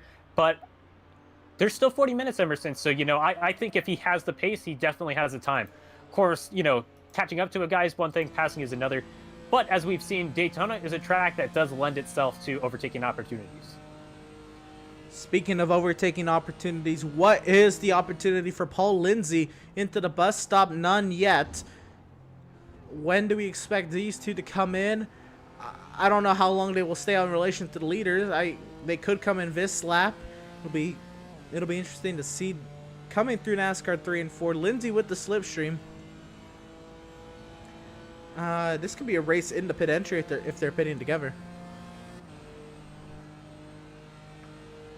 And while these guys weren't leading, this could be this thing that ends up, telling the tale of the race, because there could be mistakes for our leaders here. But it's going to be coming down on the pit road. Paul Lindsay, David Levine will elect to stay out on the racetrack. So it'll be an undercut attempt here for Paul Lindsay. David Levine out in front, getting laps led in his number 259 BMW. That was his first lap led, that time by the start-finish line. And lead changes. We've now had 9 of them, and we're not done yet. I know Levine still has yet to pit. Shane Hunter has now moved into the second position in his number 927 BMW. Dustin Burkhalter in third. Egerchik in fourth. Egerchik now, he's in contention here with he's having a contest with third place driver Dustin Burkhalter, which Burkhalter, we know how aggressive he's been with Travis Hill. And this is not an easy pass for Egerchik by any means. Meanwhile, Christopher Bailey's in somewhat clean air, just passing somebody on pit exit there. That's Paul Lindsay. He actually just beat out on pit exit. But Bailey's in slightly clean air. I know there's Rodney Campbell in between. And then there's Egerchik trying to find his way around Dustin Burkhalter, and this is not easy. I don't know, and I guess you could say, if you're Dustin Burkhalter, you're not realistically racing Brandon Egerchik, but if you're able to do an effective job of, perhaps forcing a mistake of this guy, and perhaps he's, totals his car in an incident, just through the force of pressure, why not try to, cause a bit of an issue? It's not as if you are a car going a lap down, and it's technically for a position on the racetrack, so I'd say no harm, no foul, as long as it's respectful. Of course, this is a battle for position. Burkhalter isn't entitled to defend against Egerchik, because in the long run, this could play out in Burkhalter's favor as well if he's able to hold up Egerchik to a point. But Egerchik does power by Burkhalter into the bus stop and now out. Burkhalter, though, with the slipstream, and I think he's going to attempt to overtake once again. He stays in line, but Egerchik is pulling slightly on the oval. Now Burkhalter closes up. It's going to be tight off of NASCAR 4, but we'll see how aggressive Burkhalter is coming to the pit entry, because there he goes, and Egerchik continues on. That's a great example of maximizing all the pace and all the speed you have, because he was, as you can see, making the most of that slipstream coming down onto the pit lane. And the race leader, David Levine, down onto the pit road. We'll have to see where he comes out on the racetrack, and we see another competitor as well. And that's going to mean that Brandon Edgerchik, he inherits the lead here at Daytona in the waning minutes here. Still 38 minutes, though. Yep, and now these drivers, they've made their final pit stops. The beds have been made. Now you lie in them. Christopher Bailey blinking a little bit, so timing scoring may take another extra second to sort itself out. But David Levine right behind Christopher Bailey now. So Bailey back into the second position with the undercut and the fresh tires. He is blinking big time. This is not looking good for Christopher Bailey's sake. David Levine having to deal with that as well. That's not helping David's sake. He's gonna be under attack from Paul Lindsay if he has to continue to alter his line in favor of the blinking Christopher Bailey. In the least, it has seemed to stabilize. But if you're Christopher Bailey, I think this has created, what he's done is create a very compelling story here to the end of the race. So he ended up taking tires, and I don't think most of his competitors did. It ended up costing him about 7 seconds more on the pit lane than the rest of his competitors, and he sits about 8.5 seconds down of race leader Brandon Edgerchik. So if he's able to make the most of those fresher tires, perhaps he could get back up there and create a very interesting run to the end, and perhaps he's going to be able to tow the likes of David Levine and Paul Lindsay with him. And you know, it's the season opener. Why not gamble? You're an open driver in a pool of pro drivers, and you have 36 minutes left to make something work on these fresh tires. Why not go for it? We know Bailey already has the pace to chase down Edgerchik. What says he can't chase down 8 seconds on fresh tires if he chased down 6 seconds on the same tires as Edgerchik? Now, of course, Edgerchik was in a battle, and right now Edgerchik is not in a battle. So that does play a little bit of a factor here, but we know Bailey can chase down Edgerchik. We've seen it more than once at this point. It's going to be now, how does Edgerchik fare through lap traffic? 7.8 seconds the gap there, as we were just talking. It was over 8 seconds.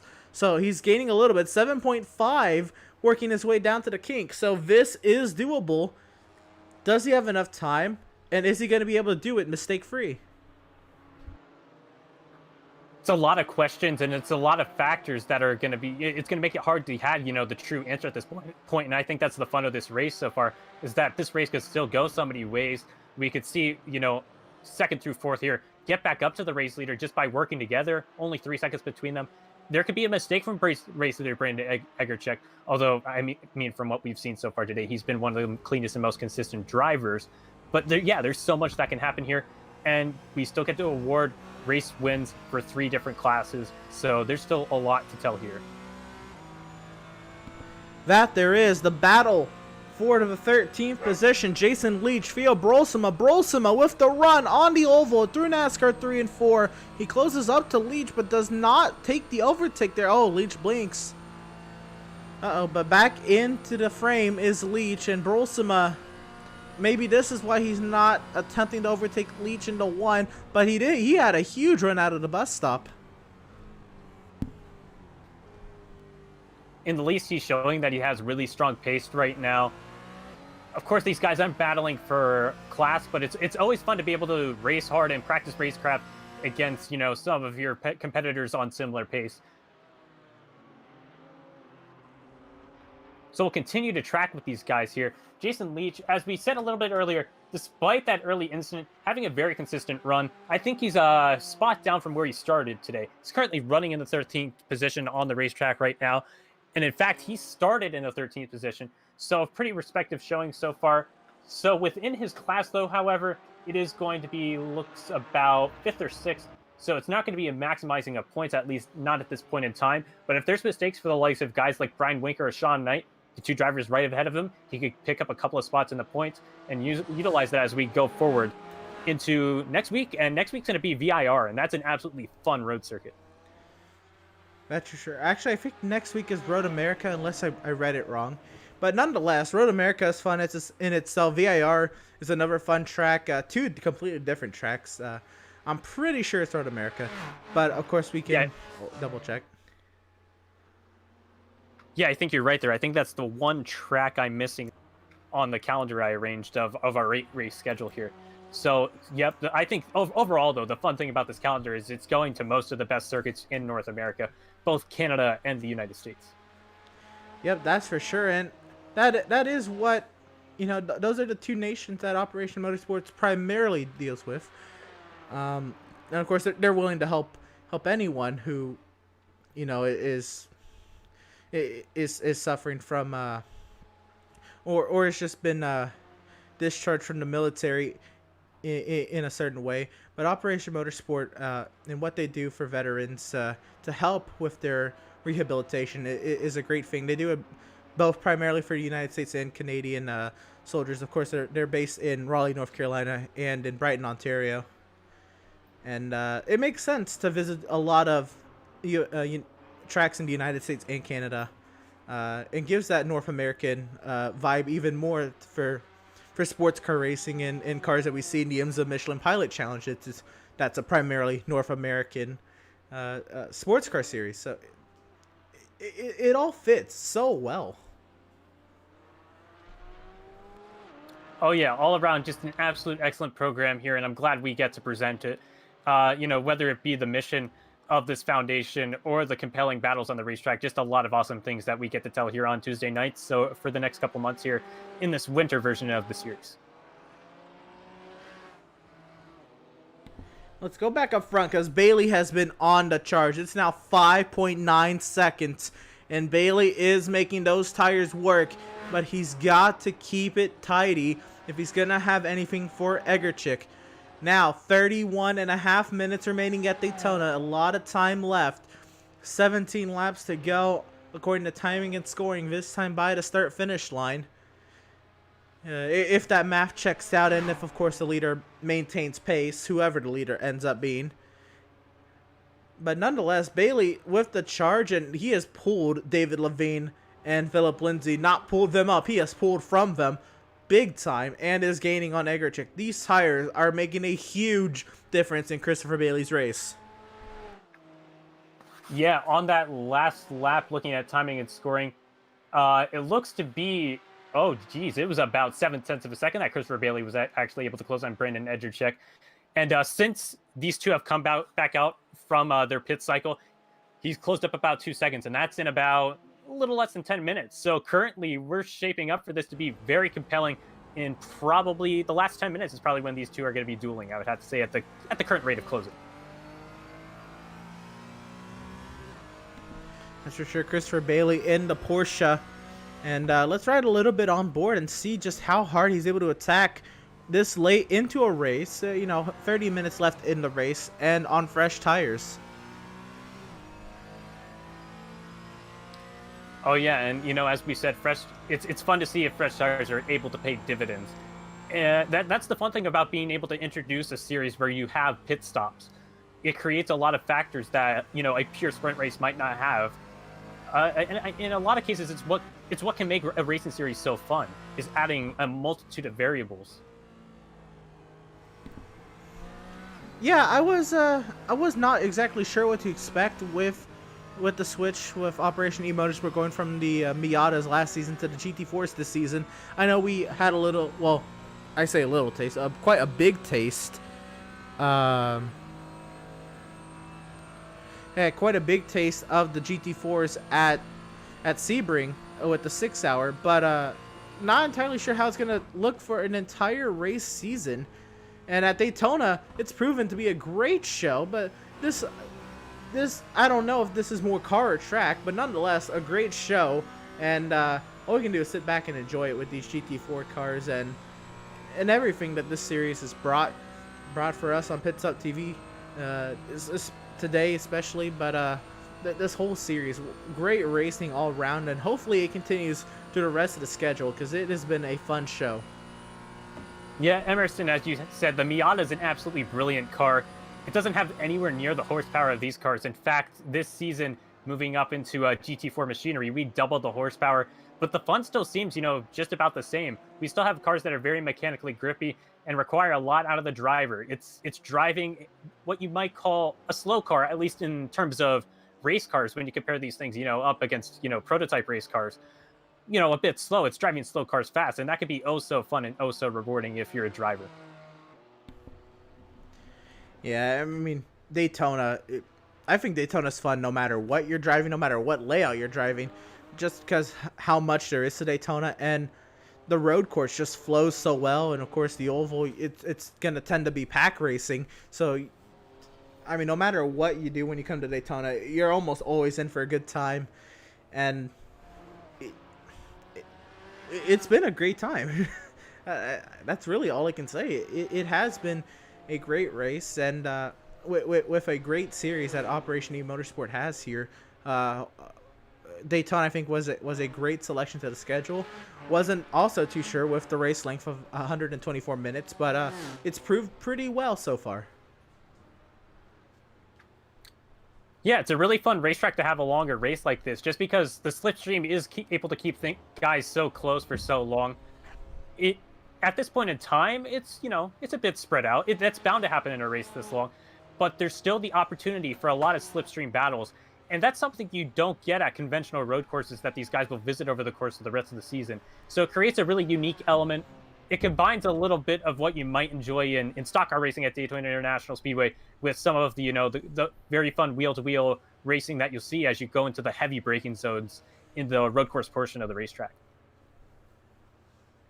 Yeah, Egerchik now, he's catching lap traffic, is under hot pursuit from Christopher Bailey, and the gap has closed.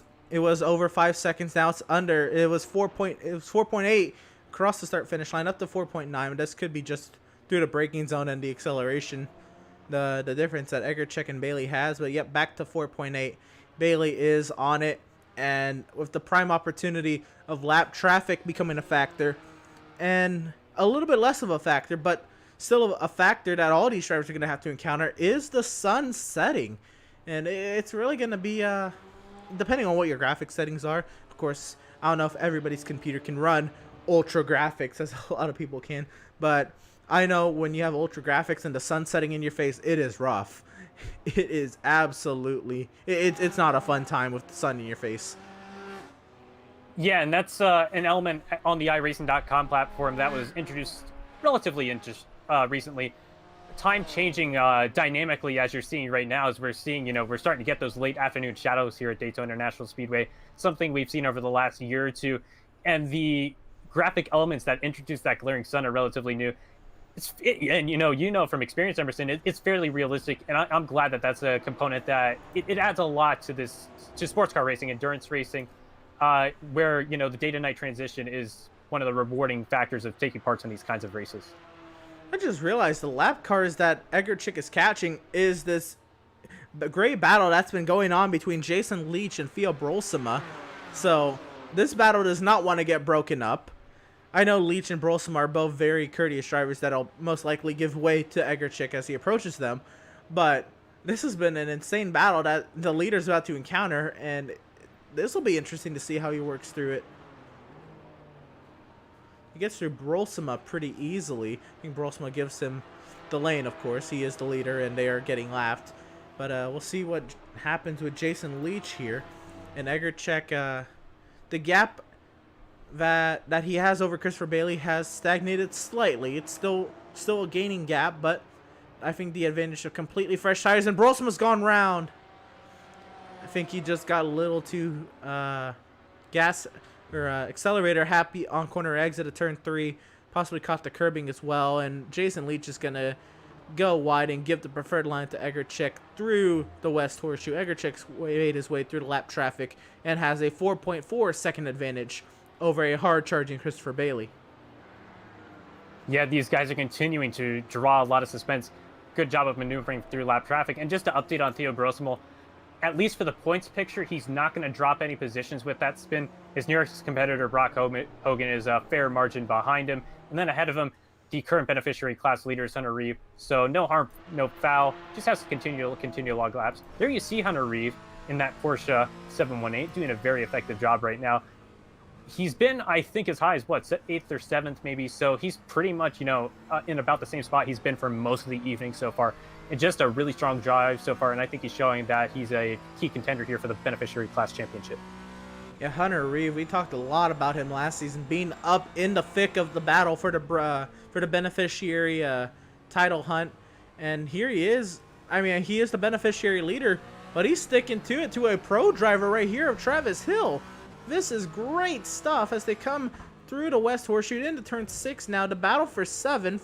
Travis Hill, the pro driver, who's been under attack all day long from Burkhalter and Campbell and now Hunter Reeve. Man, Travis Hill cannot catch a break.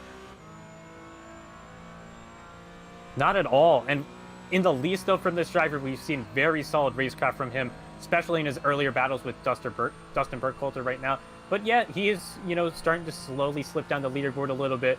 And in the least, if he loses this position, it won't be 4 points. His nearest competitor, Tyler Langenberg, sits about 12 seconds back from him right now. But still, you want to make the most of the track position on the racetrack. Of course, and you can see a bit of the sun right there. Look at it beaming down on this Daytona International Speedway. It's really tinted the entire track. Oh yeah, and in sim, we're past what would be 4:30 in the afternoon. And I'd have to assume it's probably on a simulated date in January. In fact, the in-sim date is January 19th. So sunset realistically within the iRacing.com simulator probably set to come in about an hour or two. So we won't quite get there within the running of this race, but it's just going to continue to create problems for these guys on portions of the racetrack because, as we said, it is purely blinding light. Now you see it. It's going to be, I think, we'll ride on board here with Hunter Reeve. We'll see where it's really a factor. But right there, coming off of the International Horseshoe, and it'll get worse as we round out these final 20 minutes. But right there, from the International Horseshoe to the Kink, one of the vital portions on the track, because the Kink is so hit or miss.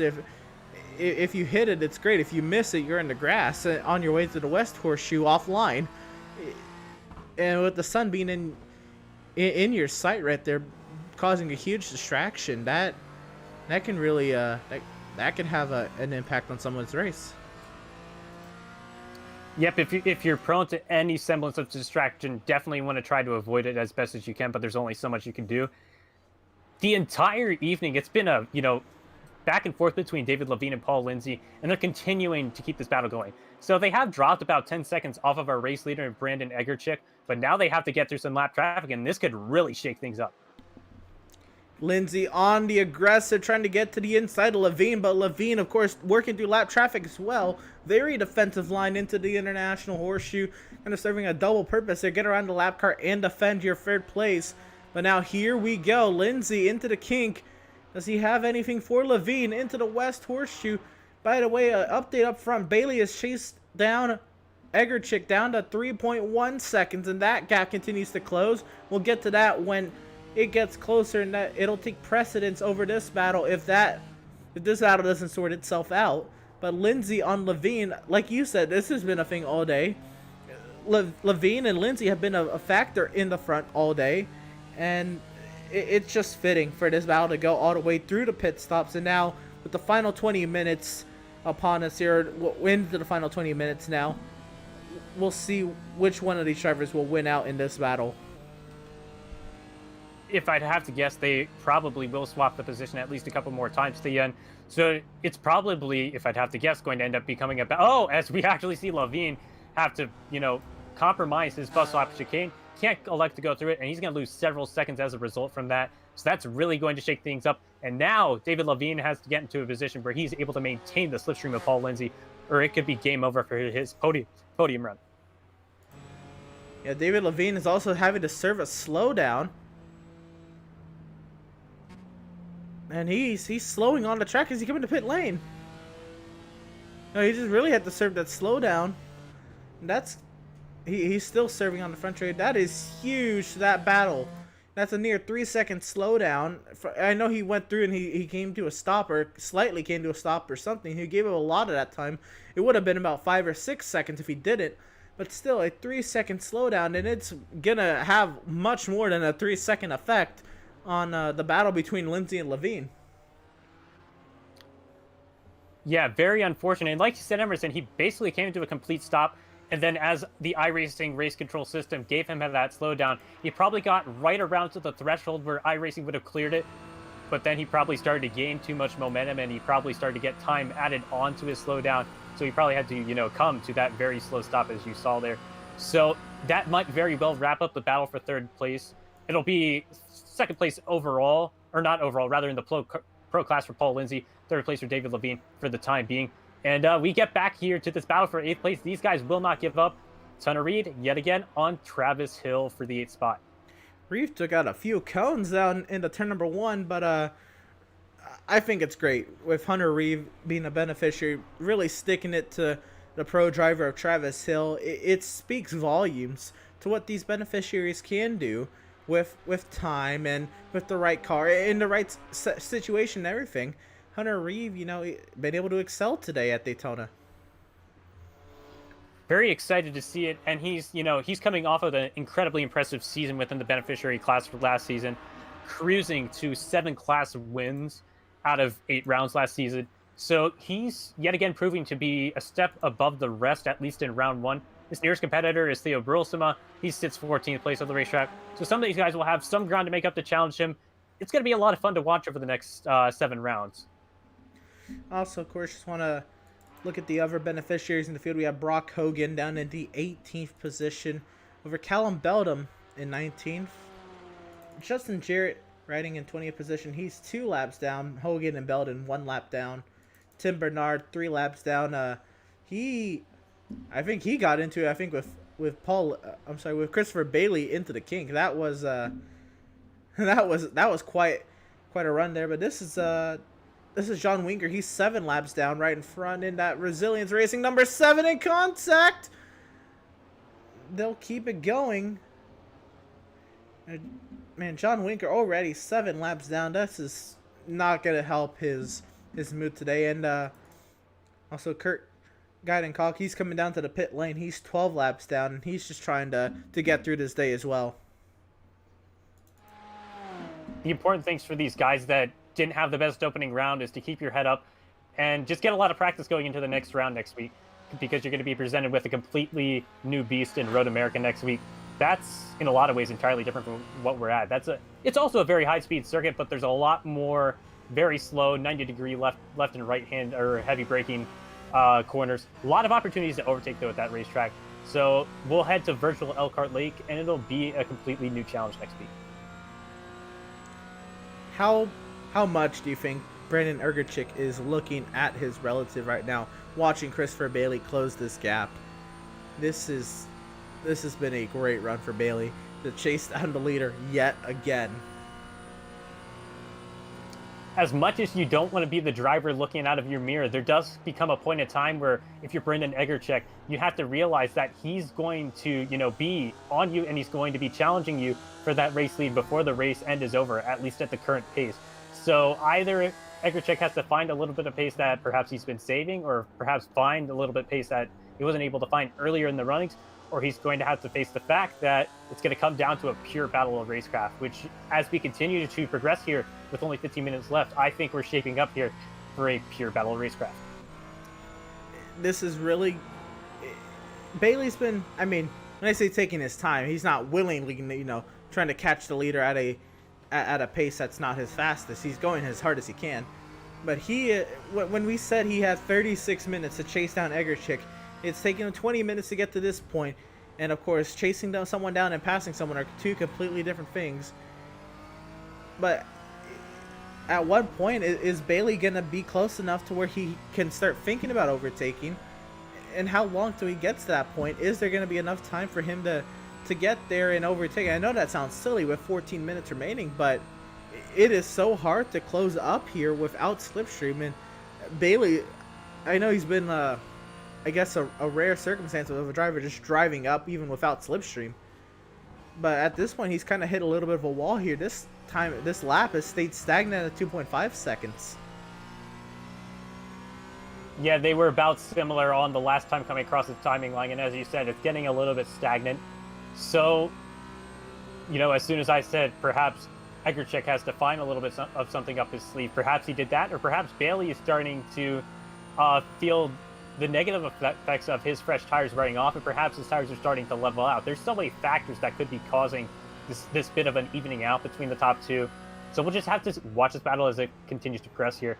As the minutes and seconds continue to wind down, it's going to be Egerchik getting past another lap car here. Yeah, Brendan Egerchik, what a run it's been for him as well. I know we talk a lot about Christopher Bailey being the open driver and sticking it to these pro guys in the pool of pro drivers, really going at it with these pro guys, but Egerchik has also led 41 laps himself. We're on the 58th lap of competition right now, and he's led 41 of them. So Egerchik has really put his car in the right place a lot of today's race, and it's shown. Can he hold off a hard-charging Christopher Bailey? Now, we say that gap stayed stagnant last lap. It's already down to 2.2 seconds this lap. And, I don't know what the consistency of Christopher Bailey's run is to Egerchik, but I guess it doesn't matter. As long as he gets there is what matters most. Yeah, I think so. Although the other thing is, I think the sooner you get there, the more opportunities you'll have to try to create an overtaking opportunity. And it might give them a chance to also get some practice for a drag race duel to the finish line, which can be oh so common here at the road course here at Daytona. What's probably going to end up in one of those duels is this battle with Travis. So pretty much anybody Travis Hill battles is going to probably be a drag race to the line, because it has been crazy around where he's sat all day. Travis Hill's been in that little pocket, about 5th to 10th, kind of up and down through that pocket, and in the 8th position now, under attack from Hunter Reeve, as he's been for quite a few laps now. The only other battle on track going on for the 15th position between Thomas Altensen and Theo Brolsema. I believe this is one of the newer battles that we're seeing here, and it might be due to the fact that Brulsma had that little bit of an off a little bit earlier in the running. But still, it's going to be a very compelling fight to see who's able to come out with what will be a top 15 finish, barring any other incidents for drivers ahead of them.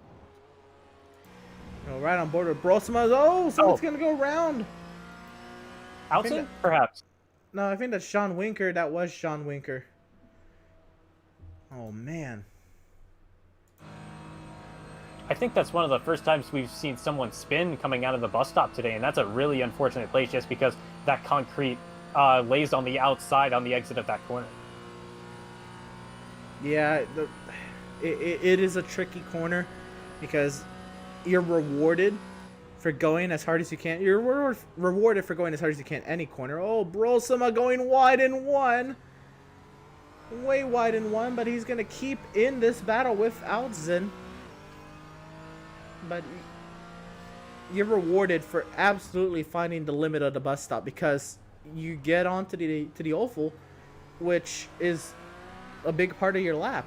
It's pretty much half of your lap that you're setting up there if you can get to the bus stop and you can nail it. So you're rewarded for getting through there very as fast as you can, and sometimes you get there a little too fast. The back end of the car, especially in these later stages of the race, the back end of the car is light because there's less fuel in it.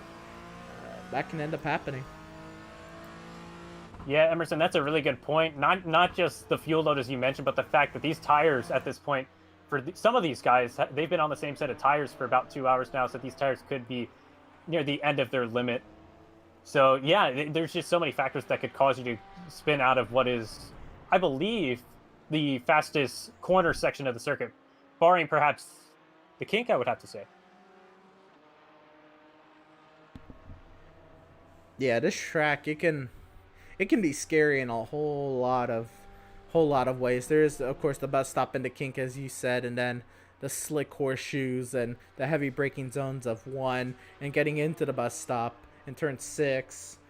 It's the different factors that can all come about at a track like the Daytona road course, and that's what makes it such a great venue. And why the iRacing 24. Well, the iRacing 24 is the Second weekend, but the 24 Hours of Daytona is such a huge event and the most prominent sports car event in the United States, and one of the biggest ones in the world. Of course, probably would be beat out by the 24 Hours of Le Mans, and would rival, I guess, Spa. But nonetheless, this track, it provides such a great challenge, even though, and a lot of high speed. And for the American side of it, a lot of NASCAR fans can get into it because they know Daytona, the oval part at least, and a lot of NASCAR drivers will participate in the 24. And this track, it just brings a whole lot of motorsport disciplines together. Yeah, Emerson, that's the awesome thing about this facility. Like you said, it's just an awesome place for multiple disciplines of racing. And you're seeing the road course play host to sports cars right now. And as you said, the Daytona 24 is an absolutely awesome event that we see here at the racetrack. And then this is also basically one of the capitals of stock car racing. It hosts the Daytona 500. There's also a flat track outside of the racetrack. So there's a lot you can do in Daytona Beach, Florida if you're interested in speed, without a doubt. Well, speaking of speed, Christopher Bailey, he's got to find some. He stalled out at 2.6 seconds. Yeah, that's actually grown slightly, I believe, since the last time we've checked in on the top two. So the chances are starting to grow thin of this battle between the top two. Still, a lot could happen over the course of 7 minutes. Here at Daytona, that's going to equate to about 3.5 laps. So it's going to be close as to whether or not we get, I'd have to say, 4 or 5 laps here at Daytona coming to the end.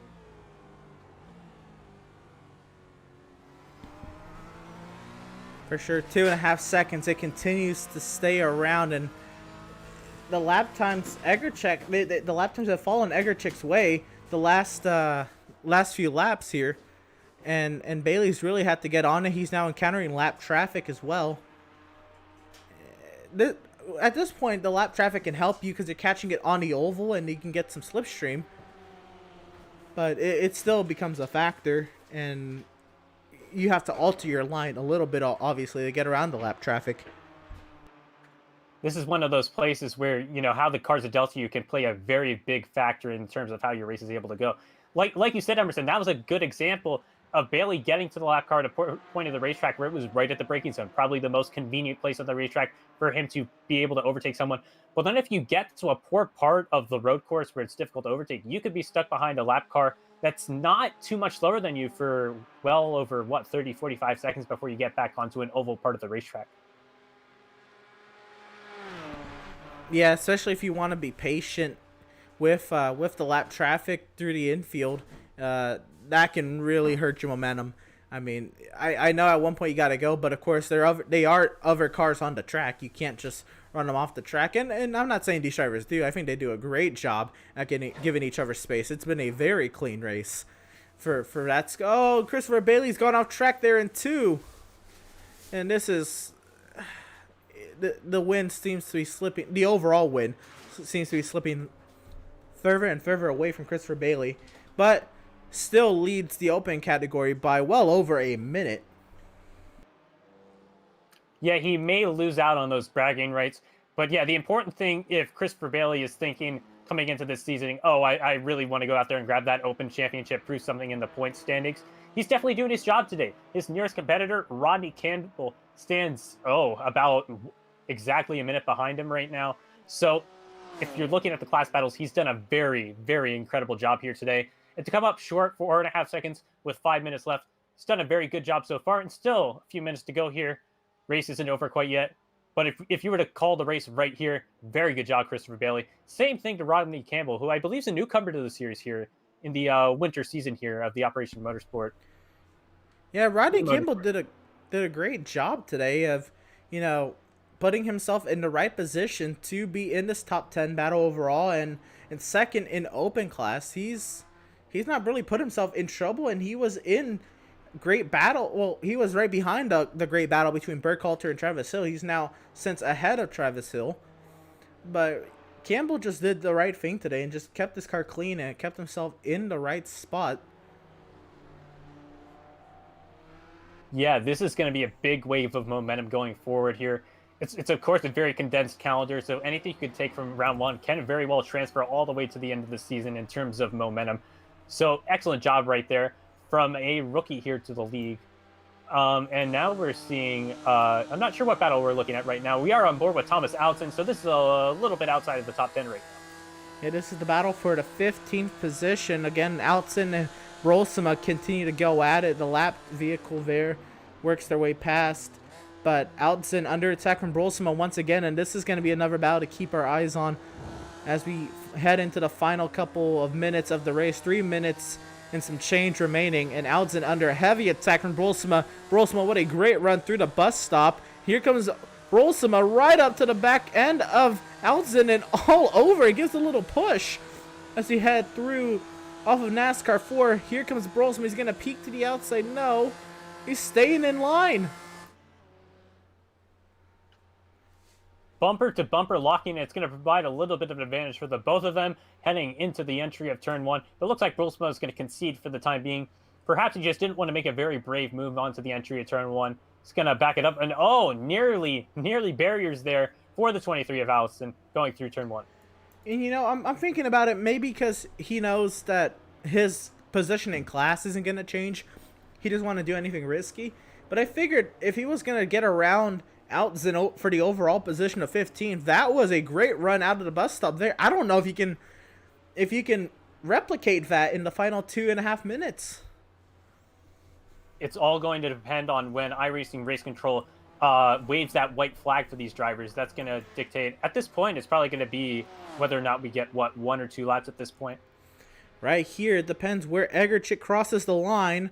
He'll cross it with a minute 57, and they're running a minute, that last lap here in a minute 55, basically. We're in a high 154.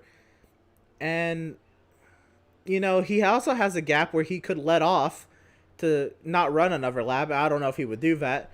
I'm sure pro drivers just want to run as many laps as they can. But we will see coming around off of NASCAR 4. And if he just has maybe even not the best lap, he could also just come to the line and the timer could run out right before he gets there. Yeah, as you said, Emerson, we're right on the cusp here. So this could be it here for Egerchik. Regardless, though, coming up to this point, coming to what could be the white flag, this is a guy who definitely deserves the victory after a race like this. I really don't recall any massive mistakes from the driver. I don't think we've really captured any incidents with other drivers. I don't remember really any particular, major off-track incidents. Unlike some of his competitors, like Christopher Bailey. Bailey showed to be someone that has, maybe perhaps the best, hot lap pace in the field, at least, in race conditions. But he had a couple of mistakes, and that put him behind the 8 ball. And that's why he sits about 3.5 seconds behind. It's going to be enough for his class win, just not quite the bragging rights tonight at this point. Well, we're kind of in the stage right here where he's coming into the bus stop with 33 seconds left. I think he's going to make it to the line in time, but again, I don't know. These are GT4 cars, and they don't have nearly the acceleration of other cars I've driven. And with 20 seconds left, I feel like now he's definitely going to get to the line on time, but still, he's going to have slipstream from Sean Knight, and to the line. Does he get another lap? 5, 4, 3. He will barely get another lap, and now we're on the final lap of this race with Brandon Egerchik. That was close. I wasn't sure if we were going to have to call him to the finish or call him to the win that lap, but with one more lap now, still anything can happen. Of course, in the least, he's built that gap up to 4 seconds, so say he gets an off track. That might be enough to salvage things for him. We're going to backtrack a little bit here. Right now, it's Jason Leach trying to hold off Brian Winker there for the 12th spot on the racetrack. Yeah, this is a big pack of lapped vehicles with Winker and Leach going at it for their 12th position right here. And this is a battle in the open class as well. And contact! This lap car shooting across the track. Oh, there's a car coming back up onto the other side. Not sure who else was over there, but wow.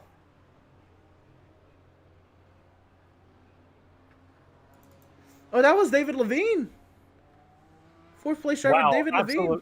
absolute massive incident there, and it's remarkable that he almost came all the way across the racetrack. That could have been potentially dangerous, but at the least, no harm, no foul. I think in fact, he'll hang on to that fourth position, and now it's just going to be one more set of corners where Brandon Egerchik has to get off the throttle, use a little bit of brake, and then get back on the power, and that's him.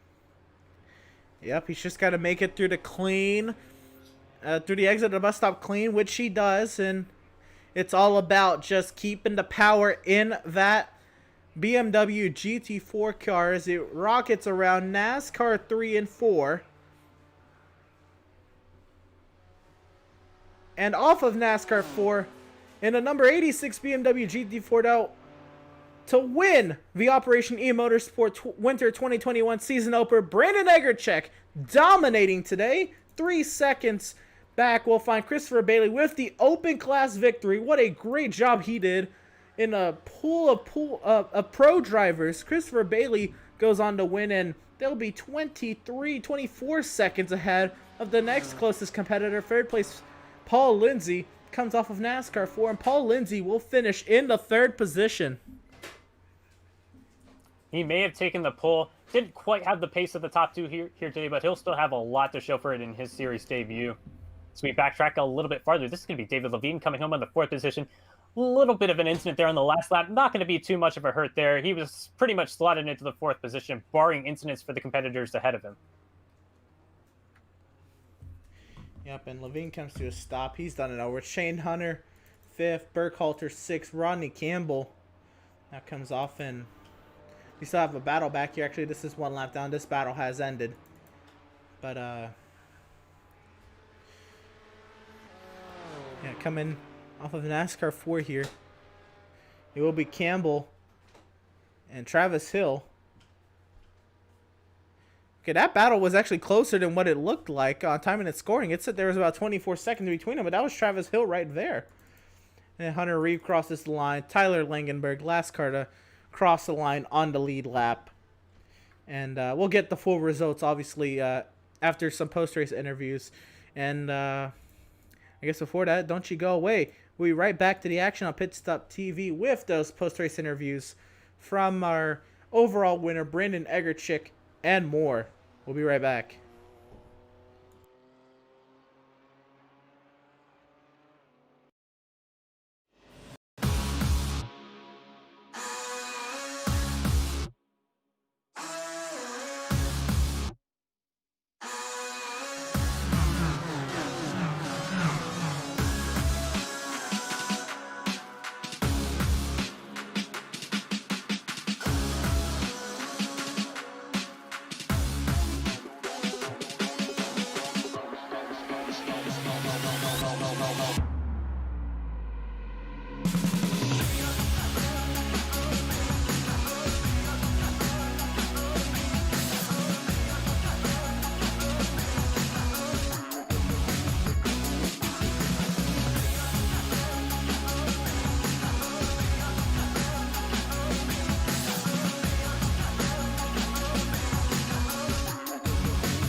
Sound art is a product that is a speaker and it's art. We combine it together and we call it sound art.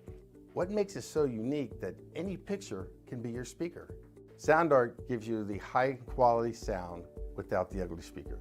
This isn't a picture with a speaker, the picture is the speaker. Just imagine your wedding picture uploaded onto a canvas and now it's speaking 10,000 tunes. I mean, it's a very cool concept. What we like so much about it that you can take anything that means something very special to you, upload it on the canvas, have it hanging up in your room, your balcony, wherever you want to put it, and now it's a speaker. I mean, how cool is that? It's something that we have that and no one has. No one has this product. It's just a great gift to give anybody. It's just a neat concept. Around here we say, art never sounded so good.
And welcome, race fans, back to Pit Stop TV. We're here now for post-race coverage of the Operation eMotorsport Winter 2021 season opener here at Daytona. What a race it was, and what a race it was for race winner Brandon Egerchik. What a dominating race for you. It was really something. At the beginning, there was quite a battle for the lead, and talk to us what you're going through your mind with all those cars all over you.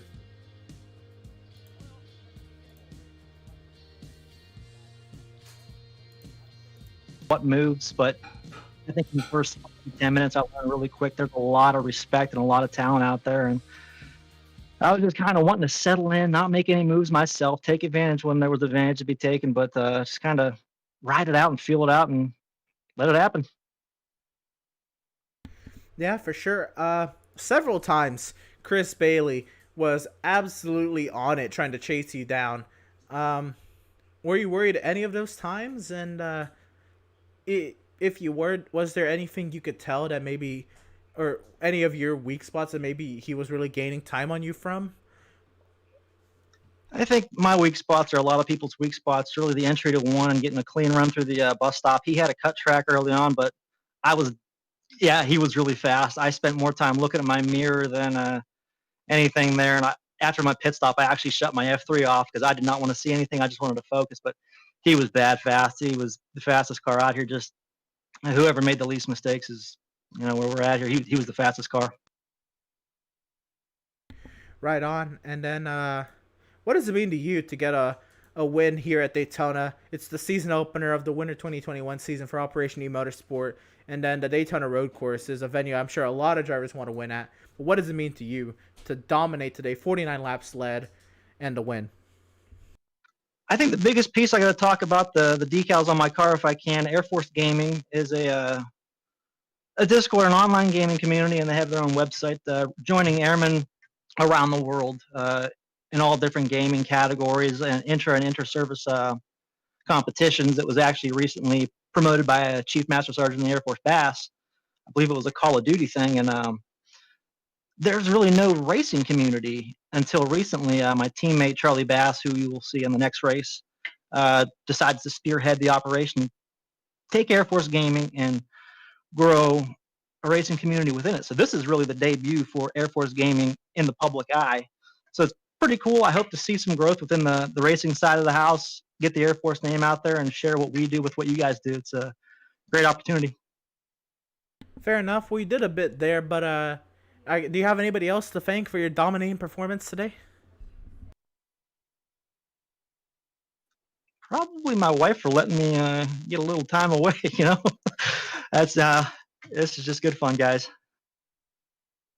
Hey, fair enough. Congratulations on a dominating victory, a fun race, and yeah, best luck to you next week at not next week, next race, 2 weeks time at Road America.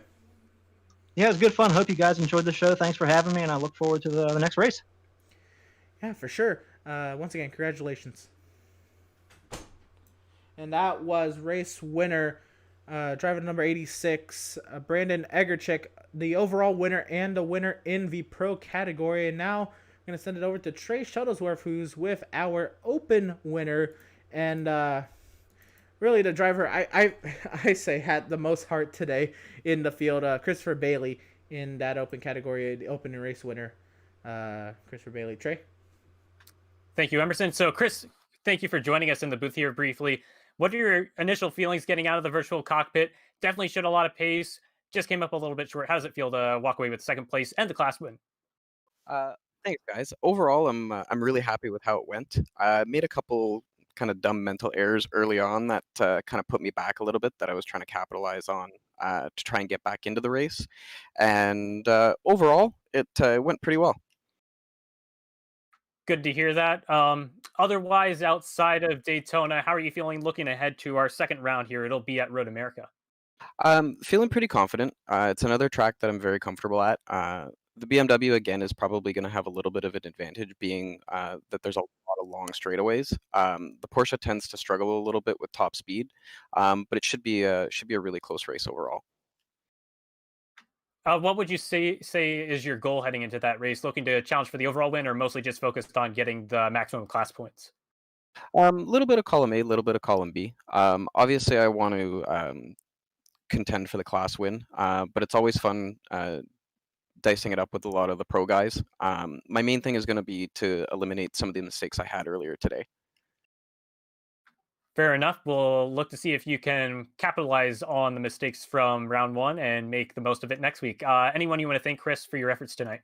I just wanted to thank Operation Motorsport as well as everybody over at Pit Stop TV. I hear the broadcast was really, really good. I haven't checked my phone yet, but I know I've got a lot of notifications from a lot of people that were watching. So looking forward to watching it back. All right, good to hear that, Chris. Thank you for joining us in the booth, and congratulations on your class win tonight. Awesome. Thank you so much. That was Chris Bailey. He'll win the open class here tonight. And the next person we'll get to talk to, he got a decent amount of screen time tonight.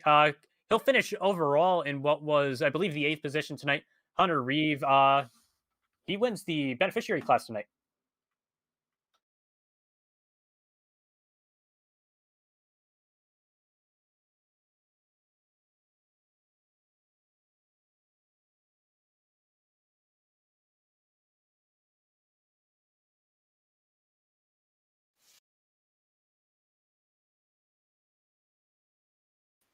Very different, especially being on the Porsche. The BMW just has so much power. You have to do a lot of planning on how you can get around somebody. So that made for a pretty entertaining race for me. That's for sure. You were in a pretty intense battle there with Travis Hill, I think pretty much from after pit stops. And then there was just a lot of battles right there. I don't know how many you were directly involved with, but how was the battling at Daytona? I know this track promotes that a lot with, of course, the oval and that being used a lot of slipstream. And then just the flow of the corners also promotes that a lot of nose to tail racing until you can really set up the overtake. So how were the battles from your point of view? They were good. I mean, like I said, I was having a lot of fun. There's a lot of tough battles too. So yeah, I was close with Travis. I feel like I could catch him, and then there'd be 2 or 3 corners that he would just leave me at the exit. So it was a fun battle while it lasted. Right. So winning here at Daytona, I know a lot of drivers want to. I know it was the beneficiary class win, but what does it mean to you? You were putting it up with the pro drivers. First of all, I think that's huge, and then second of all, what does a Daytona win mean to you? I mean, I have a GM Goodrich fire suit, so I mean, I can say something, I guess. Fair enough. Who do you have to thank for your beneficiary class win today? Always Operation Motorsports. It's just amazing organization. Thank you to Recaro, all the sponsors involved in this. And yeah, and thank you guys for covering it. You guys do such an awesome job. Yeah, of course. Well, congratulations on your beneficiary class win, and best luck to you in 2 weeks' time at Road America. Thank you. Right on, and that was 8th place overall finisher, but beneficiary class winner Hunter Reeve, and Trey. What was this race to you? What you take away from this race mostly? Firstly, it was awesome to have this series back and forward. It delivers some absolutely incredible road racing.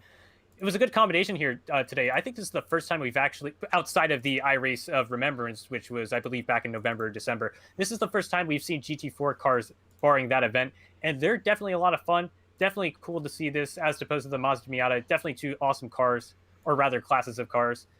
And yeah, was incredibly grueling race, considering the fact there were no driver swaps and it was 2 hours at a track that can be quite difficult despite the breaks you get on the oval. Right, 2 hours.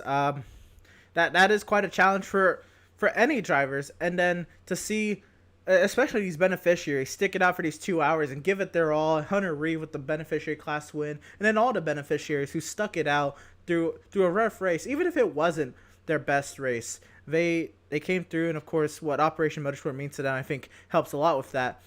but a 2-hour race at Daytona is quite a feat. I'm sorry, a 124-minute race at Daytona. It is 2 hours and 4 minutes, which I think is a nice little touch for Daytona at this time of year. And yeah, well, let's see how it shuck down with the unofficial race results here. Of course, Brandon Egerchek with the overall and pro category win. Christopher Bailey with the open category win. He comes home second overall. Paul Lindsay had a great day today, and then I'm not entirely sure what happened, but he ended up finishing third, 26.5 seconds off the pace, and he was in a battle with David Levine, which that was heavily interfered with some lap traffic, which we saw there towards the end. Shane Hunter comes home fourth, but third in that pro category. Dustin Burkhalter, again, elevated from open category to pro this season. He'll come home fifth overall, fourth in class. Rodney Campbell, sixth overall and second in open. Travis Hill, seventh overall. Hunter Reeve, eighth overall, but the beneficiary class winner. David Levine will come home ninth overall. And Tyler Langenberg, 10th overall, 1 minute, 24 seconds off the pace. So next we look beyond the top 10, and the first person to finish outside the top 10, it'll be Sean Knight. And we didn't talk about him a whole lot. We theorized that he might have started on the pits, and just judging from what we saw in the chat of the viewers of the race, he did in fact start in the pit lane, so a very impressive job. Just goes a lap down on the last lap as well, so great job for Sean Knight there. Then it'll be Jason Lees, who will finish 12th. Pretty solid recovery after an early incident, followed by Brian Winker. And then Brian Burkhart makes up 4 consecutive open class drivers for 11th through 14th. Theo Brolsema, he'll finish second in the beneficiary class with that 15th place finish, followed by Thomas Alson, who also had a pretty early incident, but still managed to have a pretty consistent finish here tonight. Callum Belden will finish third place in beneficiary class, 17th overall. Then it'll be Jake Gleason, Mark Bray, and Justin Jarrett had his fair share of trouble, still comes home 2 laps down, rounding out the top 20. And here, the bottom 6, Brock Hogan in the beneficiary class will finish 3 laps down, 21st overall. Tim Bernard, 22nd in that battle as well, 3 laps down and 22nd. David Dalton, 23rd in that open class category. He'll finish 4 laps down, 23rd overall. John Winker, 24th overall in that beneficiary class category, 14 laps down. Kurt Geidencock, 15 laps down in that beneficiary class category. He'll be 25th overall, and Rick Hazlitt will round out the back of the field. He'll finish 45 laps down to that open category, 26th and last overall. And yeah, what a race. That's how it all shook down. Of course, we couldn't do this race without all the sponsors, especially the Operation Motorsport sponsors, and Operation Motorsport themselves, of course. Operation Motorsport, a veteran-led non-profit foundation based in Raleigh, North Carolina, and Brighton, Ontario. It was founded on the basis of 3 simple words: excite, engage, and empower. Its mission is to engage through motorsport activities ill and injured service members and disabled veterans affected by military service, leading to aiding in their recovery and rehabilitation. Wow. And for more information, please visit operationmotorsport.org. Whether it's on track or on iRacing, Recaro Automotive is all about making driving safer, more comfortable, and more controlled. A driving experience that you can really feel. Recaro Automotive puts people first every time. An ergonomic sitting position means a comfortable sitting position, and with perfect seat contours and innovative features that support your body, Recaro Automotive makes driving fun, be it on the road or on the racetrack. Recaro Automotive performance seats are more than just a set of components. They exude innovation, quality, premium materials, craftsmanship, and genuine passion for cars. Recaro Automotive is proud to support Operation Motorsport's iRacing. And since day one, Mobil 1 Advanced Synthetic Motor Oils has been a part of every Corvette racing win. That tradition continues with the new mid-engine Corvette C8R. Today, Mobil 1 Racing 0W50 protects the next generation of America's sports car on the track, while Mobil 1 Advanced Synthetic is still found under the hood of every Corvette off the track. No matter where the hood of your Corvette is located, it's always been from Mobil 1 from day one. Mobil 1 is the world's leading synthetic motor oil brand And the Corvette Racing C8R is now available on iRacing for anyone looking to experience the exhilarating mid-engine performance of the C8R in the virtual world. And of course, we couldn't do this without some of our own sponsors, of course. And when we think of our own sponsors, we think of Tucson Sound Art. Your picture, your music. You provide the image that you want, and they will custom create a beautiful framed high-quality canvas with a built-in Bluetooth speaker. With Sound Art, you get the best of both worlds. Visit TucsonSoundArt.com for additional info, and when you check out at Tucson Sound Art, make sure you use promo code PITSTOPTV at checkout and receive 10% off of your purchase. When it comes to your appearance, you deserve the best care that money can buy. At Permanent Makeup and Cryo in Maine, the owner, Ashley Bollier, is a certified micropigmentation specialist who provides professional, safe, and personalized services. You can contact Permanent Makeup and Cryo in Maine at permanentmakeupinmaine.com, or you can call or text them at 207-358-8683. If you're looking for the best solutions for your permanent makeup concerns, give Permanent Makeup in Cryo in Maine a call today to book a consultation. And if you visit their Facebook page, Permanent Makeup and Cryo in Maine, you can enter in one of their monthly giveaways. Enter today. And who knows? You might just win. And Whiplash Media is Pit Stop TV's new parent organization, which specializes in various sim racing resources, including paint schemes, stream overlays, iRacing camera packs, and more. Whiplash Media is working hard on its presence in real racing, offering services such as photography, social media management, and public relations. Make sure you go to www.whiplash-media.com for more.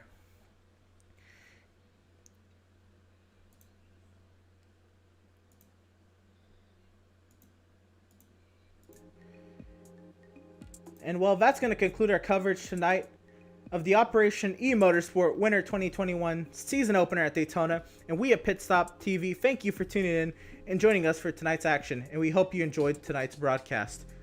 Be sure to join us tomorrow evening as we bring you coverage of the Bluegrass iRacing Series at North Wilkesboro before taking the rest of the weekend off to participate in the iRacing Daytona 24, which will pick up the action Monday night with the usual doubleheader. The BRP iRacing Series heads to Eldora, and the Pacific Challenge GT3 Series heads to Circuit de Spa-Francorchamps for the endurance race. We pick up the Operation eMotorsport action in 2 weeks' time, Tuesday, February 2nd at Elkhart Lake, Wisconsin's Road America. Make sure you follow us on Facebook at www.facebook.com/pitstoptv, on Twitter at pitstoptv_, on Twitch at www.twitch.tv/pit_stop_TV, and on YouTube at www.youtube.com/c/pitstoptv1 for all of us at Pitstop TV. Trey Shuttlesworth on mic with me this evening. Corey Rexford on social media management tonight. I'm Emerson Arden. Thanks for watching, and we'll see you next time.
Sound art is a product that is a speaker and it's art. We combine it together and we call it sound art. What makes it so unique that any picture can be your speaker? Sound art gives you the high quality sound without the ugly speaker. This isn't a picture with a speaker, the picture is the speaker. Just imagine your wedding picture uploaded onto a canvas and now it's speaking 10,000 tunes. I mean, it's a very cool concept. What we like so much about it that you can take anything that means something very special to you, upload it on the canvas, have it hanging up in your room, your balcony, wherever you want to put it, and now it's a speaker. I mean, how cool is that? It's something that we have that and no one has. No one has this product. It's just a great gift to give anybody. It's just a neat concept. Around here we say, art never sounded so good.